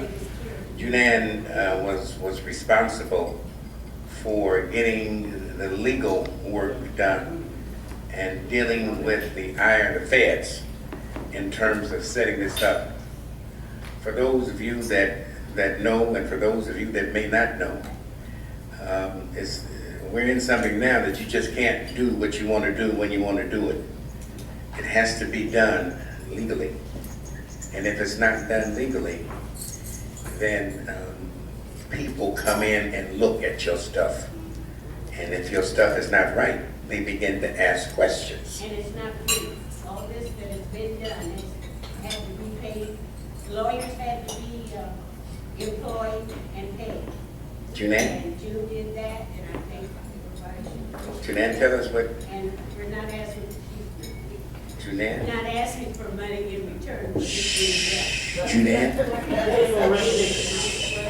Junan? We do what we can do. For those of us who have the wherewithal to do whatever we can do for family, that's what we do. No questions, I don't care.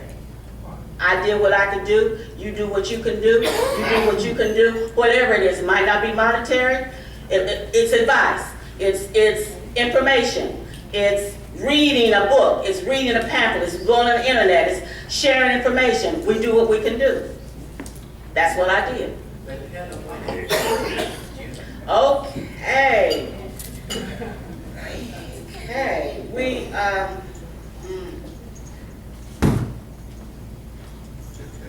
we came up with bylaws, corporate bylaws, that we all board members and officers have to follow. That's the law. We came up with rules and regulations that we all have to follow. That's the law.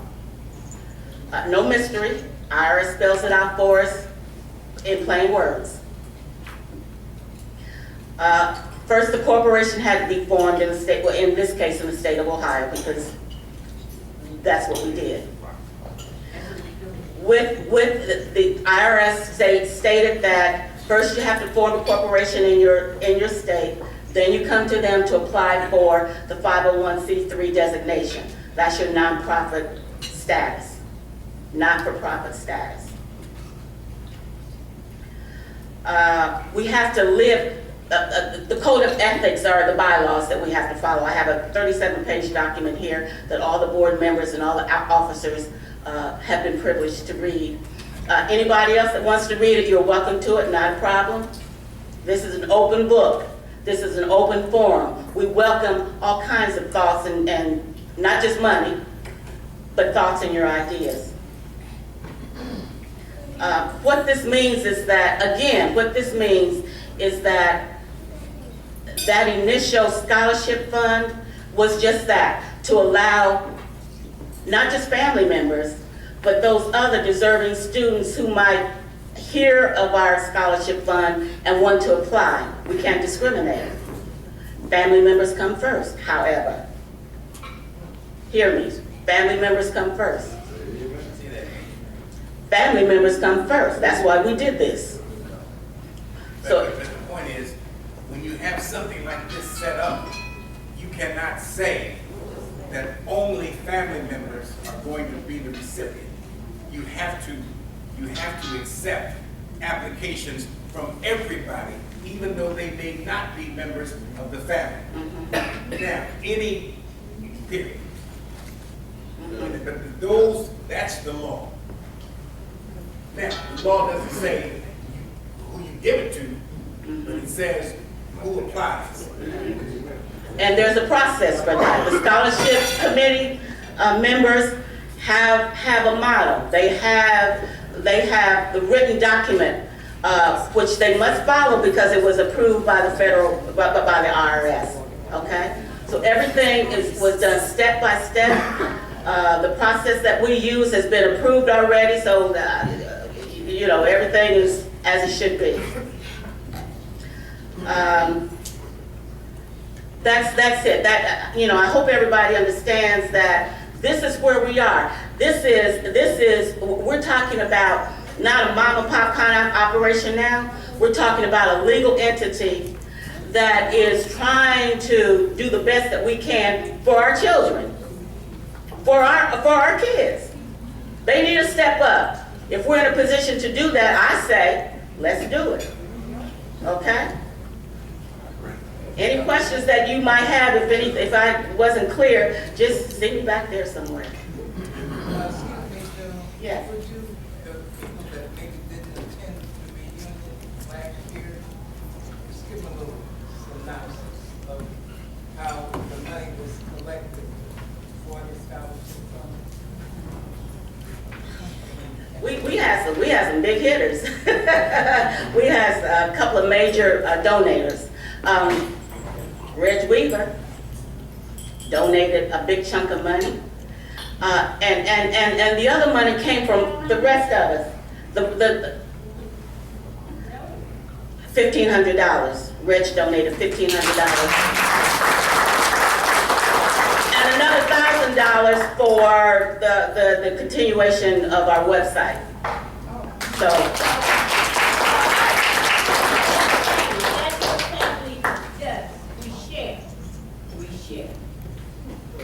But those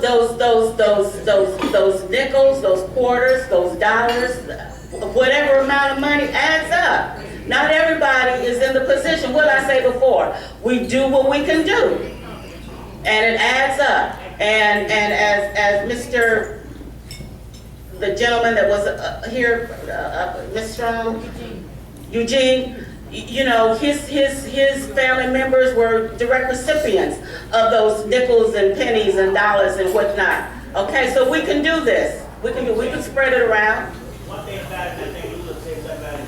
Closed mouth don't get paid.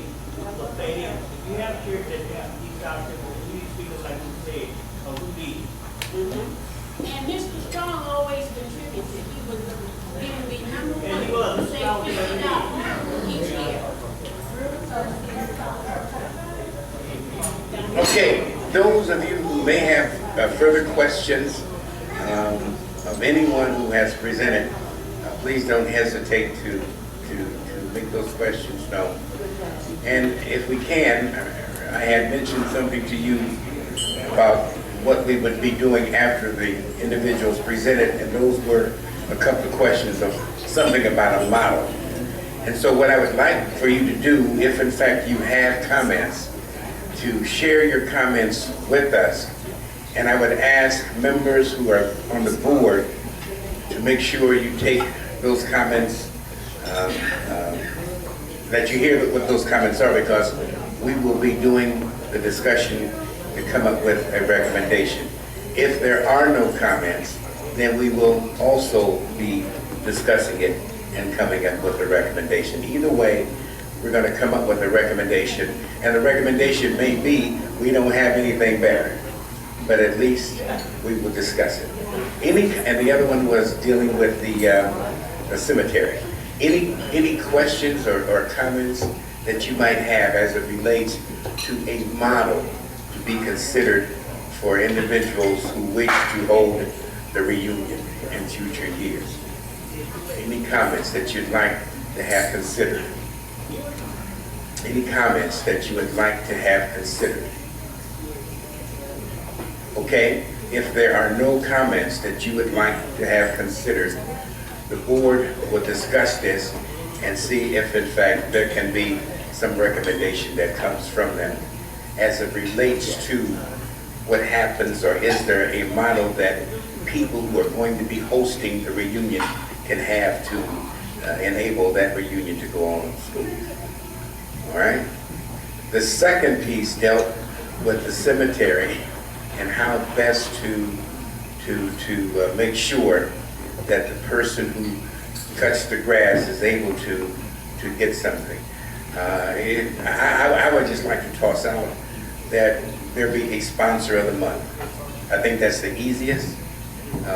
Rather than to say, well, we'll have you send in the money. I wouldn't want to have you have to do that, but I think it would be easier if in fact it's a sponsor of the month. And we have, how many more months do you think we got? Richard? A couple of months. And so, you know, we're talking about $140. All right? So let's just say that $140. So that's 4 people at $35. All right, June Ann is 1. Chet's 2. All right, we got 2 more. Betty is 3. All right, Willie 4. Okay, see how easy that was? All right, so those individuals will be responsible for getting in $35 to Richard Lula to have the graveyard maintained. For those of you that didn't get a chance to go, they had to cut the grass in order for the graves to be seen. And if in fact they had not had that done, it would have been totally impossible to see the stones. And so Lula and Richard, we thank you also very much for having that done. Yes.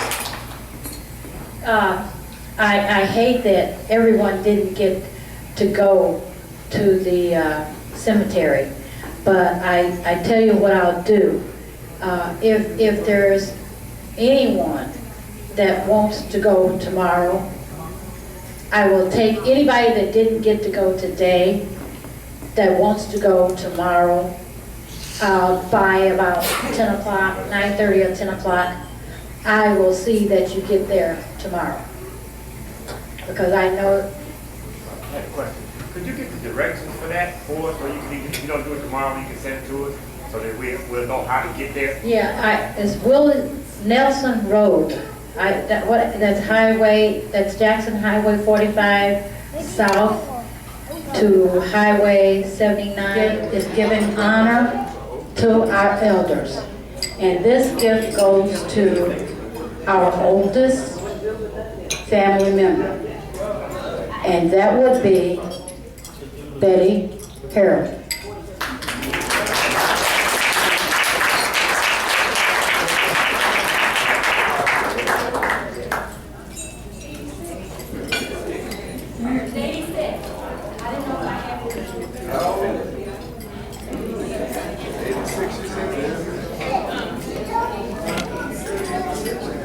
My next gift is for Ann Ritchie, and she is the granddaughter to Washington Webb.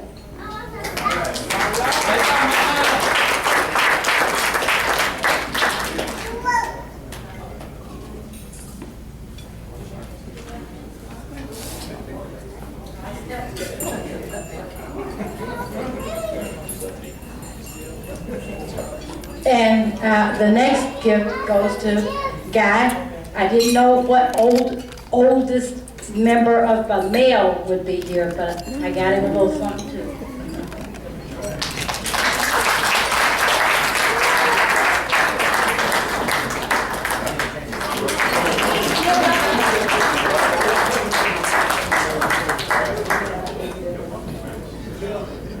Be next, I'm not. What?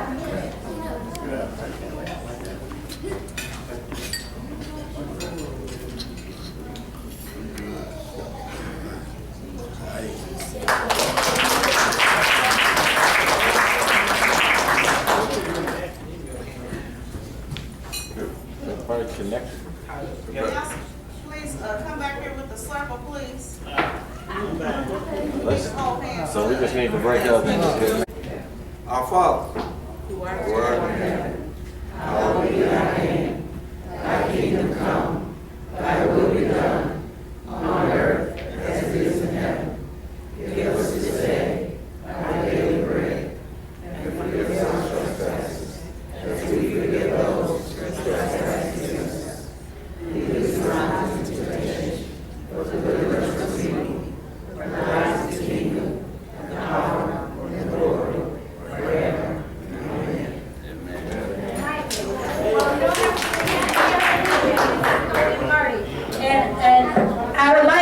anybody that wants to go to the cemetery, please try to talk to me tonight.